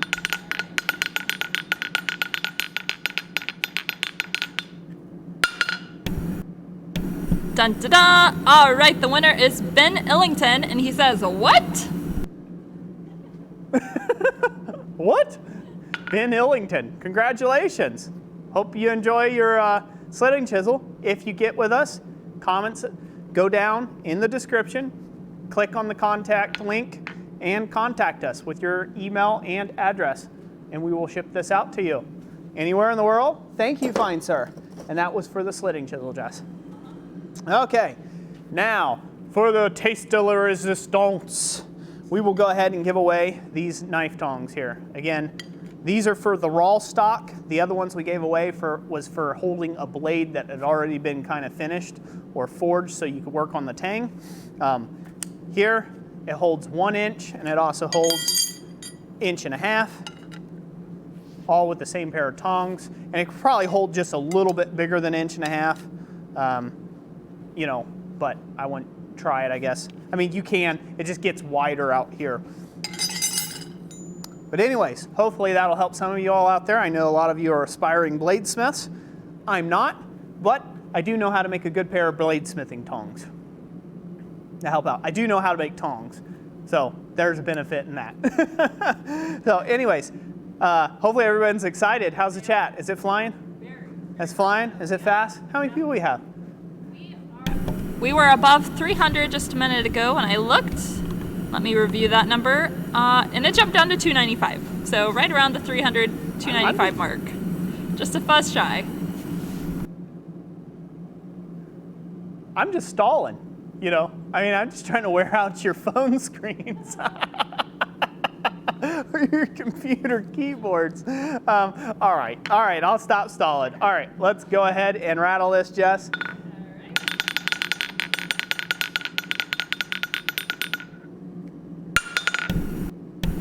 All right, and the final prize for the evening is going to Dog Bone Knives, who says me. Well, there you go. You even got it in the title. Dog Bone Knives, congratulations. I hope you like these bladesmithing tongs. You'll have to let me know if they're any good. Let everybody know if they're any good. Unless they're really horrible, then keep your mouth shut. They were free. No, just tell everyone, and that way no one will ever ask me ever again to make them. And that'll work good for me. Right, there you go. Right? Yeah, it'll work good. Congratulations. Dog Bone Knives? Yeah. Congratulations. Get with us. Contact us with your email, please. Thank you, Aimless Adventurer, for the $5 super chat. He says, God bless and look after one another, LP and CG. Thank you, Aimless. We appreciate you, sir. God bless you. Thank you, thank you, thank you. Thank you very much. Thank you, everyone. Thank you, everyone, so much who supported and super chat, who shared this stream around, who watched the video about these streams coming up. And, you know, the Anvil video, as I surmise, a lot of you are here because of that. So thank you for hanging out with us. I hope we made a good enough impression that you decide that you want to come back to more live streams and enjoy more, you know, door prizes. And we do door prizes every single live stream. And then the middle of the month is our tentative giveaway of the Anvil every single month in the year of 2020 here. So we plan on giving this Anvil away. Not this one, but it'll be a blue one, and it'll be coming straight from the manufacturer. It'll be blue or black, either way. You guys get it. You can find it on Amazon or eBay. They have them out there if you can't wait to win it. I'll put it there in front of the camera number 2 there, Jess, so everybody can look at it. Take a look at it there. Yeah, so we will be giving one of these away every single month, and it'll be the middle stream of the month that will give it away. But you have to be in the streams in order to know when we do stuff, because sometimes we have to change something or we have to move a stream. We are always doing them on Fridays as a rule. Fridays at 5 p.m. Eastern, 5 p.m. to 7 p.m. Eastern Standard Time here in the U.S. But we do them like every other Friday, so it's not every single Friday we live stream. We do them every other week. We do a live stream. So the second live stream this month, we'll be giving one of these bad boys away. So make sure you're definitely in there, because all you got to do is be a part of the stream to win. That's it. Pretty easy, right? I didn't make you have to sell your grandmother's kidney. I think that grandmother probably needs all of her kidneys. Yeah. You go back to main cam? No. Yeah, and I'll just mention that a little bit about the rules. There is no purchase necessary. You don't have to super chat for this. There's no money exchange here. This is just our way of giving back and celebrating 2020 and celebrating the excitement we have for this year with you all, our blacksmithing family and the community here online. And we really hope that it will encourage everybody, and this is my hope and my goal, and I said that tons of times in the video about this. It is my hope and my goal that this will inspire you if you do win an Anvil, or maybe you don't win an Anvil, maybe you win one of our tools or something, that you think about another smith that might be in need, or you think about another person who's just getting into the craft, and either pass on knowledge, pass on tooling, pass on old stuff, new stuff, find a bargain deal at a yard sale, and just think for a second, like, hey, I could grab some cheap 50-cent hammers or dollar hammers at a yard sale, dress the faces up and give them to my local blacksmithing club to take and help them out with, classes in the propagation of smithing knowledge. There's a lot of things you can do on a very small budget that you can really bless those around you with tools, with the exciting art of blacksmithing. And I hope this will inspire everybody to do that. That's why I'm doing it. That's why we're putting out all the money on the line there. And, that's why those people that you see who support us in Super Chat, they're getting behind us in this mission and this goal to take and help support us, so this way we can do that as well. And that's why we don't take that lightly. We thank everyone very, very much for that. Really do appreciate each and every last one of you. So that's it. I mean, that's the crux of it all. I hope to give and continue to give, and just keep whatever you guys give me. I hope to find ways of multiplying that somehow and just multiplying it back. That's the main goal here. That's the main goal. As far as I'm concerned, I am very thankful and I'm very contented with my life and how my life has turned out up to this point and how the channel has grown and where we're at. I'm very contented in that fact. I'm always looking for ways to improve, get better, be a better person, be a better father, be a better husband, just be a better person in general to people around me. I feel very blessed to be where I'm at, and undeservingly so. So, what right do I have to have all this blessing and not share it? That's kind of my, that's kind of my thing. That's kind of my thing. So, I just believe the more that God gives me, the more people He sends our way and supports us, the more we're going to give back, and that's just going to be a constant on this channel. I've made my mind up about it. That's how it is. Okay. Yeah. And also, real quick note, I've mentioned this in times past. A lot of channels, once they get to around my size channel that we are at right now currently, which is awesome to see the subscriber growth just in the last few days. So thank you all to all the new people who are here and who have subscribed. Get above 50,000 subs and things like that. And generally a lot of channels start looking for sponsorships and things of that nature. That is not something I intend to do on this channel unless there's a deal that I just can't refuse. And what would that deal look like? That's a big question, because I've been asked that a bunch of times. Why don't I do sponsorships or things like that? And the reason for it being is I like this to be a community supported thing because it's our community. And so if somebody else wants to come in on that, a company, because believe me, we get plenty of emails for it. If they want to come in on that, they're going to support the community. That's how that works. So, it's not one of these like, oh, we'll give you, $50 to say nice things about us, or $100 for this, or $400 or $500 for us to, send you this little product and you say nice things, and then voila, you send a bunch of people over our way and then we put out a crud product. Not into that. No, they're going to have to put their money where their mouth is and where it hurts. So if you're watching this and you're a sponsor and you're somebody who's looking to sponsor somebody, be aware when you email me that it's the community that comes first. So be prepared to pony up. To the audience, look in that chat as they scroll on by.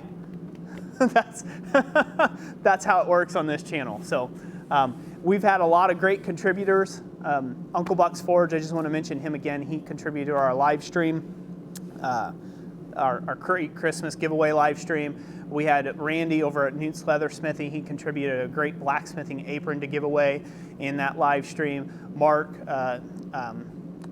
Caleb, I think it's Caleb Wahlberg at Wahlberg Forge. He gave us a rounding hammer to give away in our live stream. That was awesome. Again, and Uncle Buck's Forge, he gave us 5 different guillotine tools. We had RX tongs, give away 5, I think it was 6. We had 6 different tongs, like those cutout type tongs, pre-cut tongs that we were able to give away in that stream.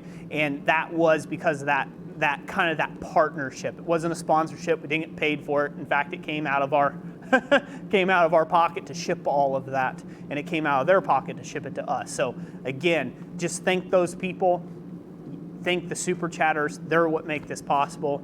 And, yeah, that's just how we keep ourselves honorable and moving forward in 2020. So that's what I'm excited about. Hopefully we can just keep making these things better and better and better and better and make the content more and more and more epic as we go along. And work out our computer issues before the next one. Jeez, this evening, I swear. All right, I'll hush up. That was Roy's sob story, Roy's rant about altruism. Moving on. Jessica now. All right. Yeah, I just gave the people a chance to ask a question if they had one, if we wanted to do a few minutes of Q&A, like you mentioned before we go. Also, I wanted to say to Yamez, welcome. I'm glad you had a safe journey.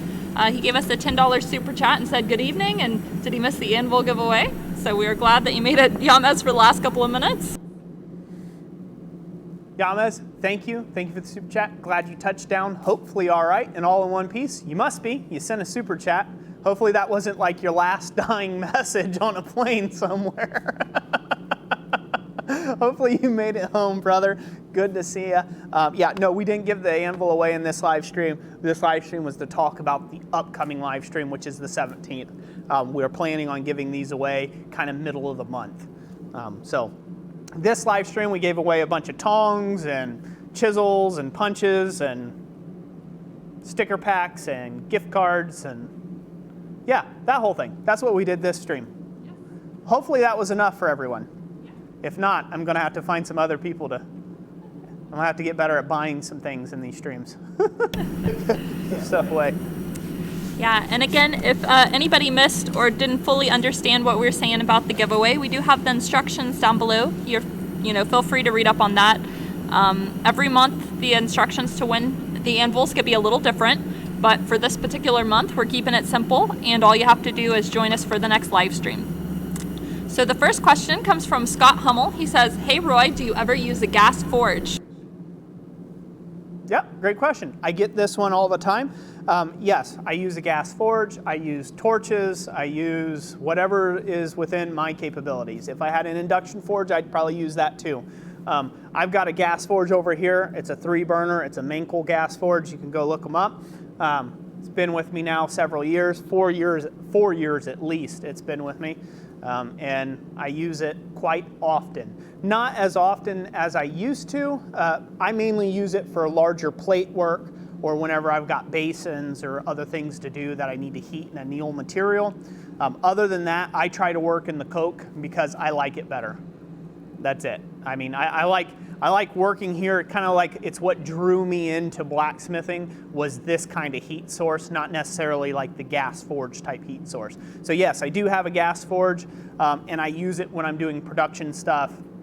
I've got a lot of hammers to do or something else, but like I said, I don't use it that much anymore in that way because I don't do that much production anymore. I do custom one-off things. So, and then I do YouTube tutorials, which it's too loud for doing YouTube tutorials. So we're right back here. Preference over necessity or necessity over preference. You're going to win out on necessity over preference. So go with whatever's the necessary thing for you. Yeah, but yes, I do. Thank you. The next one comes from Charger Demon. Says, any tips for newbies? Bunches. Bunches, pretty vague. There's about 1,350 videos on tips for newbies. You can go to a lot of the channels. If you're just talking about starting out, I would say, and I always revert back to this one, and it seems like it could be a bit cliche, but focus on your fundamentals when you're first getting in. I know the first thing you want to do is start getting in there and tearing off at whatever project you have loaded up in your mind, but oftentimes it comes to naught, or it becomes very difficult to do whatever you have in your mind and you get discouraged. So learn and practice the fundamentals. Start with tapers, then do upsets, and then do bending and do punching and cutting and slitting and drifting and work through your fundamentals and learn your forge welding and things like that and the different types of forge welds there are, and work through those fundamental processes one by one, almost like in you start one and you make one, and you're like, oh, cut it off, make another, cut it off, make another, cut it off, make another, cut it off, make another, and practice like that on those fundamental exercises. And then when you say, okay, I want to make my wife that nice wine bottle rack thing that she was looking on Pinterest and she liked, or if you're a female out there and you want to make your husband or significant other or whatever, a friend, one of those things, instead of it coming out terrible the first time, because you learn those fundamentals, you'll be able to focus a lot more on the art side of things because you're not focusing on every single step being horrible, right? If you can't draw a taper, the taper will be horrible. It'll look ugly. The vine will look ugly. It won't be as flowing as you thought it should have. If you don't know how to bend things, you're going to have a bunch of kinky kind of like vines. It's not going to look like you have in your mind. And so that's why it's important to practice those fundamentals. So that would be my tip as a newbie. And what you need for that, you need something hard to hit metal against, you need something hard to hit metal with, and you need metal and a heat source. That's it to practice your fundamentals. And you can practice all of the fundamental forging exercises and practices on that. I have a whole series on fundamentals on the channel. Look on the playlist section on the channel for that. Hopefully I answered that good. The next one comes from Veteran Iron and Wood. It says, at Christ Center Ironworks, how's the progress Roy has made on my hammer order? Just curious. Is that Jared? Yep. Jared, thank you for asking that.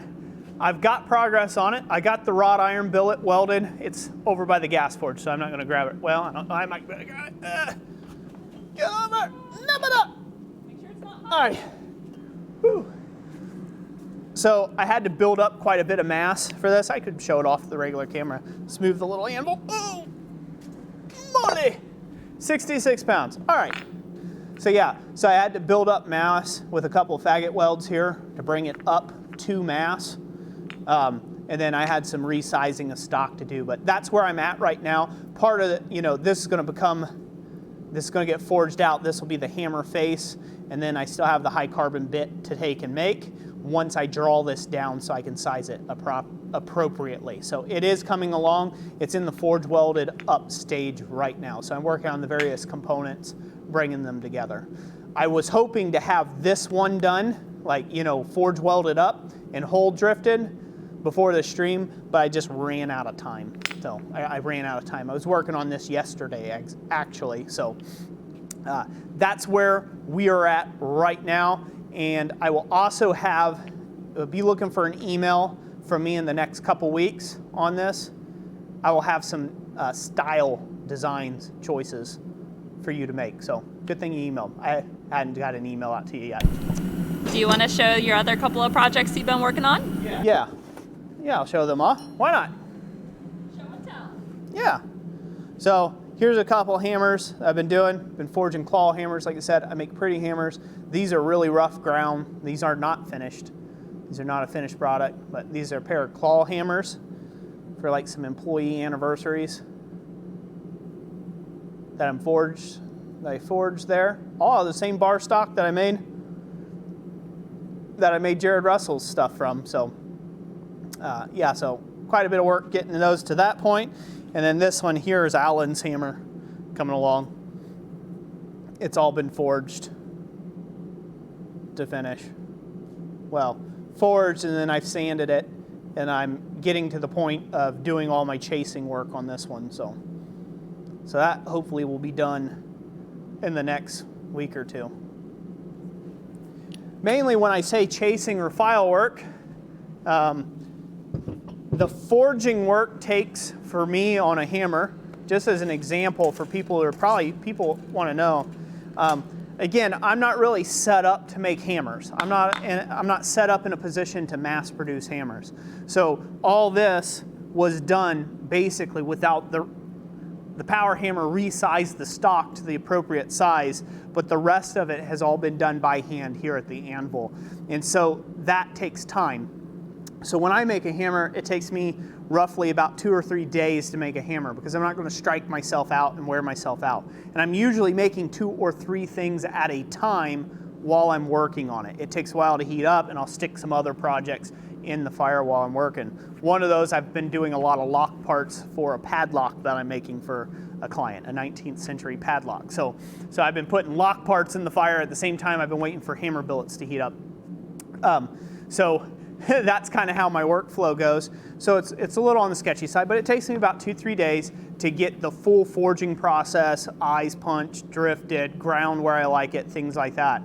But then it takes about an additional 15 to 30 hours worth of work to do the engraving and the chasing work that I put into them. So there's a whole lot more work that goes in after I get it to that finished forge stage. So that's where all my time and labor costs comes in, is on the pretty stuff.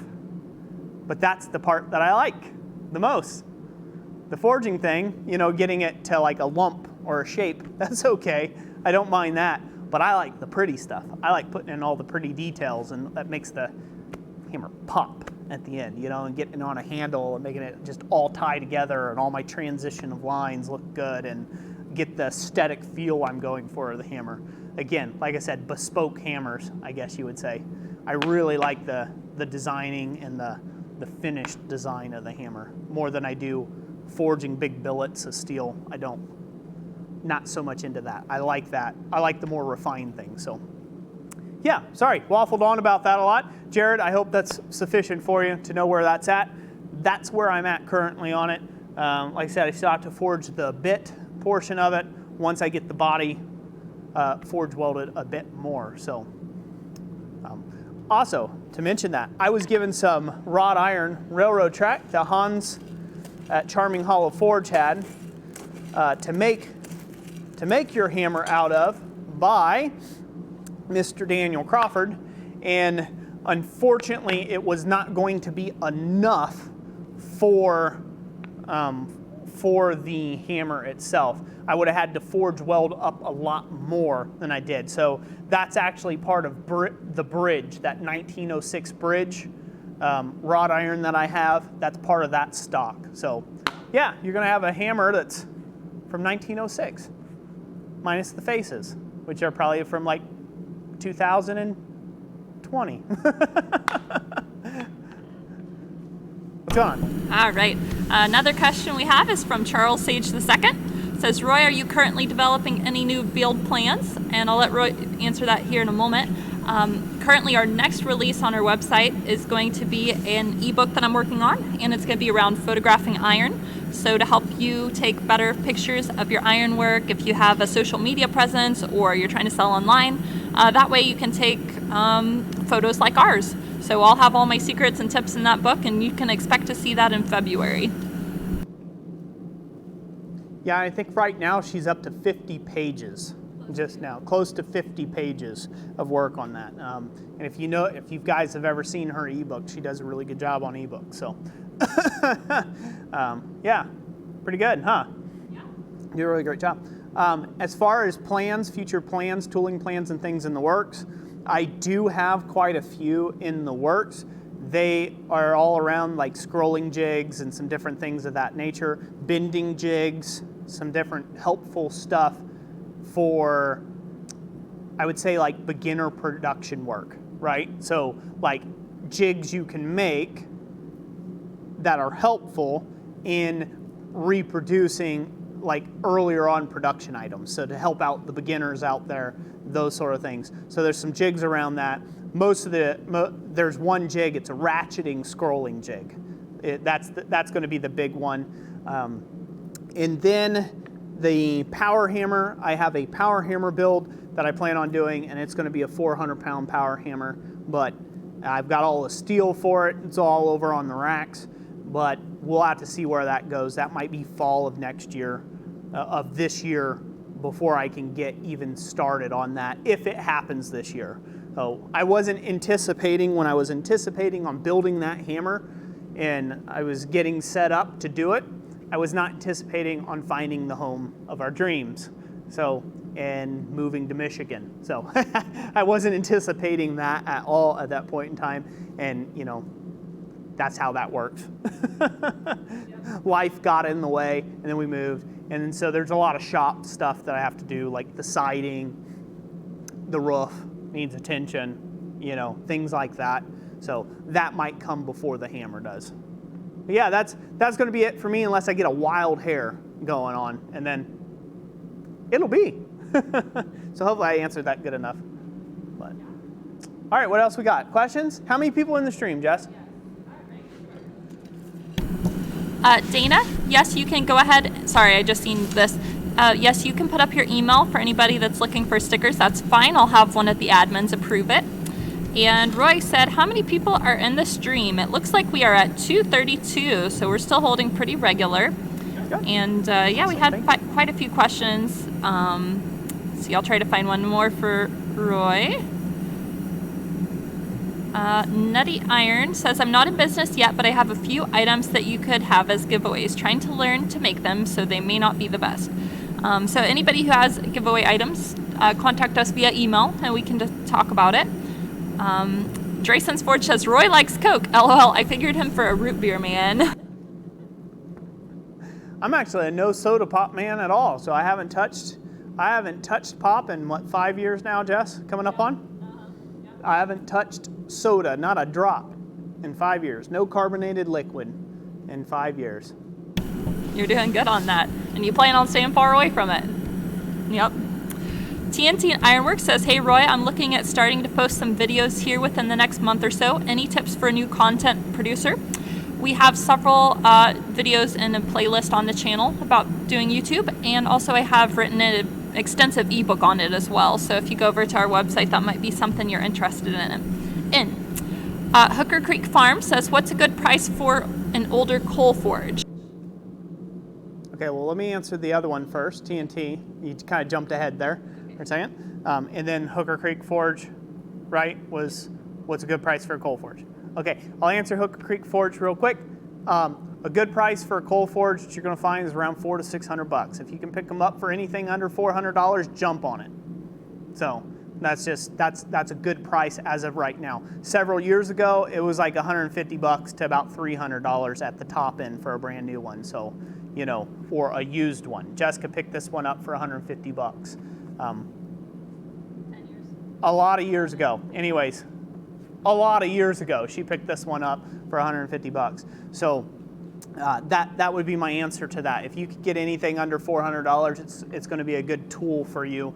The big thing is don't buy something that's just completely rusted out and everything's falling apart for $400. There's a lot of scammers out there trying to sell off, you know, rust, piles of rust that hadn't been worked or serviced on in 50 years, and they really do need to belong in the boneyard, right? So just don't buy into that. Look for a good tool, a good working tool, and then pay the price for that if you want it. Also, you can always build your own coal forge. There's a lot of cheap ways of doing that and a lot of videos out there of how to make your own coal forge to just get you started. So that would be my suggestion on that. Anything under $400 is a great deal in my opinion, but that's not always economical for everyone, so I understand that. Answer the TNT. Let me do that one real quick. Now I forget what the question was. Oh, he was talking about any tips for content creation. I'd like to take and spend a second on this if I can. So one of my biggest tips I think I can offer to anybody out there starting your own YouTube channel is start off with the ideal, with the idea. There we go, saying it right this time. Start off with the right intentions or the right idea of your channel. The right intentions is you need to be putting your audience viewing pleasure first. So look at your content objectively and say to yourself, is this any good or not? If you wouldn't watch it, if it crawls under your skin to watch it for 25 or 30 minutes, or 10 or 15 or 2, it's going to crawl under somebody else's skin as well. Of course, there's haters and there's people who are they're unhappy if you put out a 30-second clip or you put out a 3-hour clip. They don't care. That they're going to hate your content one way or the other. So don't worry about those. But be community mindseted. Look at what people are doing and don't get hurt when someone says, hey, this isn't that great, or hey, your mic sucks. Sometimes it's just they do not have the tact to tell you like, hey, I hope you get some better audio soon. No, they just rather drop in a line and not take the time to spell it out for you. They just say, hey, your microphone sucks. And then you can take offense to that. So don't get caught up on that. One way that you can do to take and help yourself make content and get over the hurdle, and I've suggested this several times to other people just getting started, is shoot a bunch of content and delete it. Shoot a bunch of content and delete it. Shoot a bunch of content and delete it. And I don't care what it is. You can shoot yourself watching, just washing dishes, right? Like just film you washing dishes. You're filming, you're washing dishes, blah, blah, blah, right? Talk to the camera. Get used to talking to the camera and having that stage presence and talking to the camera, talking to the camera, talking to the camera, talking to the camera, talking to the camera. I know I said it enough, right?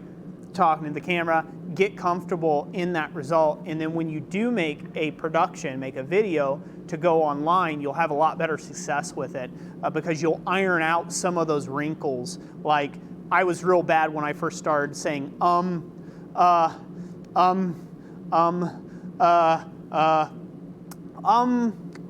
just do that all the time, and a lot of people irked me off because people were like, gosh, I can't stand you, man. You just keep saying all the time.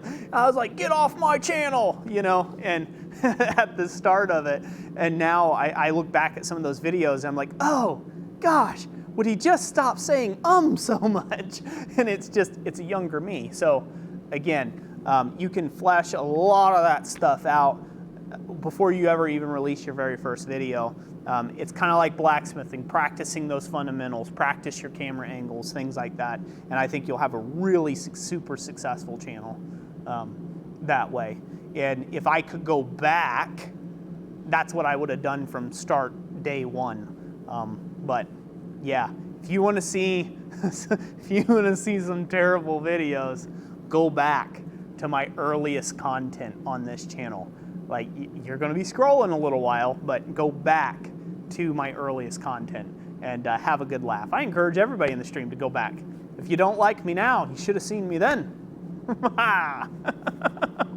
I was way worse. I don't know. I'm hoping I've progressed over 1,350 videos.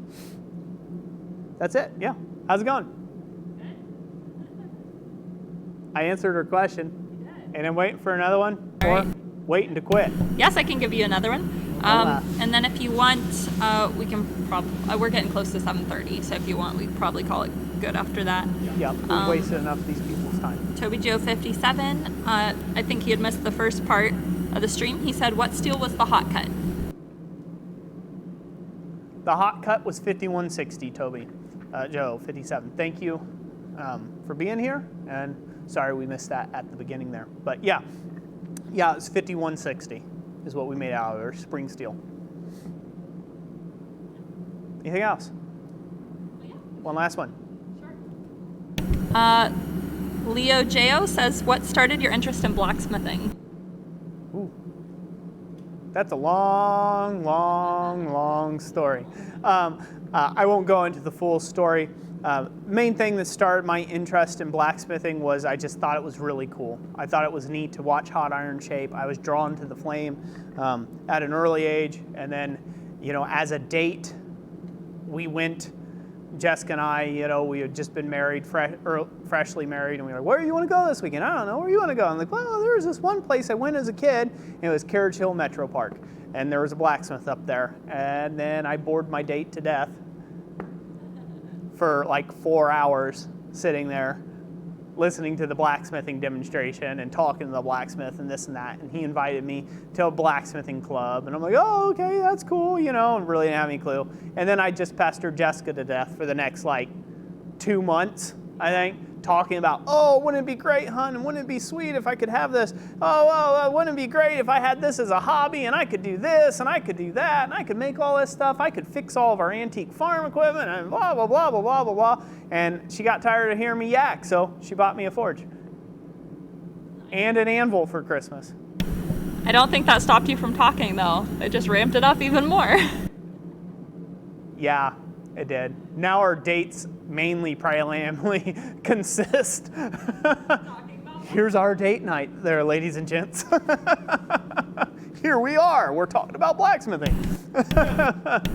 Or like going to Quad State without the kids. Like he's like, yeah, look, we got a date. Yeah, for those of you who don't know, Quad State's the largest blacksmithing gathering in North America. But yeah, crazy. Yeah, we do a lot of that, huh? Yeah, we do a lot of that. So yeah, never feed the beast. It only gets hungrier. Oh, all right. Well, without further ado, that's going to be it. We've taken enough of your kind people's time. Make sure you stop in January 17th for the live stream to be a part of it. Again, we'll have a lot more door prizes. I'll grab this anvil. How you guys like my sound effects? My onomatopoeias. Onomatopoeias. All right. So we will be giving away this 66-pound anvil in that stream. That is the 17th of January. We'll be giving not this anvil directly, but it will be one straight from the manufacturer, shipped to your house if you're the winner. All you got to do is be a part of that stream, be in the doors and talking to us, and hopefully we will have a lot of other great tooling and things like that that we can give away as well as door prizes. So again, be sure to be in that stream. Thank you everyone who super chatted. Thank you everyone for all the generous, very generous donations. And also, before I go, there was a lot of people who sent us just like PayPal donations and things like that during the Christmas stream as well. So I just want to acknowledge you all. We do see you and thank you for those as well. They all go to the same kind of kitty. So thank you very much. Thank you very much. We do appreciate everyone on that end. So yeah, be a part of the stream. Help us give away 12 anvils here in 2020, and who knows what we'll get into. We're going to keep the name at the end of the year in December, the Great Blacksmith Christmas Giveaway live stream. That's ours. We've coined it. That's what we're doing every single year. And hopefully, if all goes right and some of the contacts we're making goes right, we will have twice as big a stream as we did before. And I'm not talking just in attendance numbers. I'm talking in things we're giving away. So, God, I love that name. I love that way of saying that. Just giving away. Just giving it away. What you doing today, Roy? Just giving it away. One day at a time. Giving it away. So, anyways, all right. Leave you with that thought. That's it. Thank you all so much for joining us. Join us again in our next stream. God bless each and every last one of you, and we hope that you have a good, safe, and happy and prosperous new year. And we'll catch you next time. Bye-bye.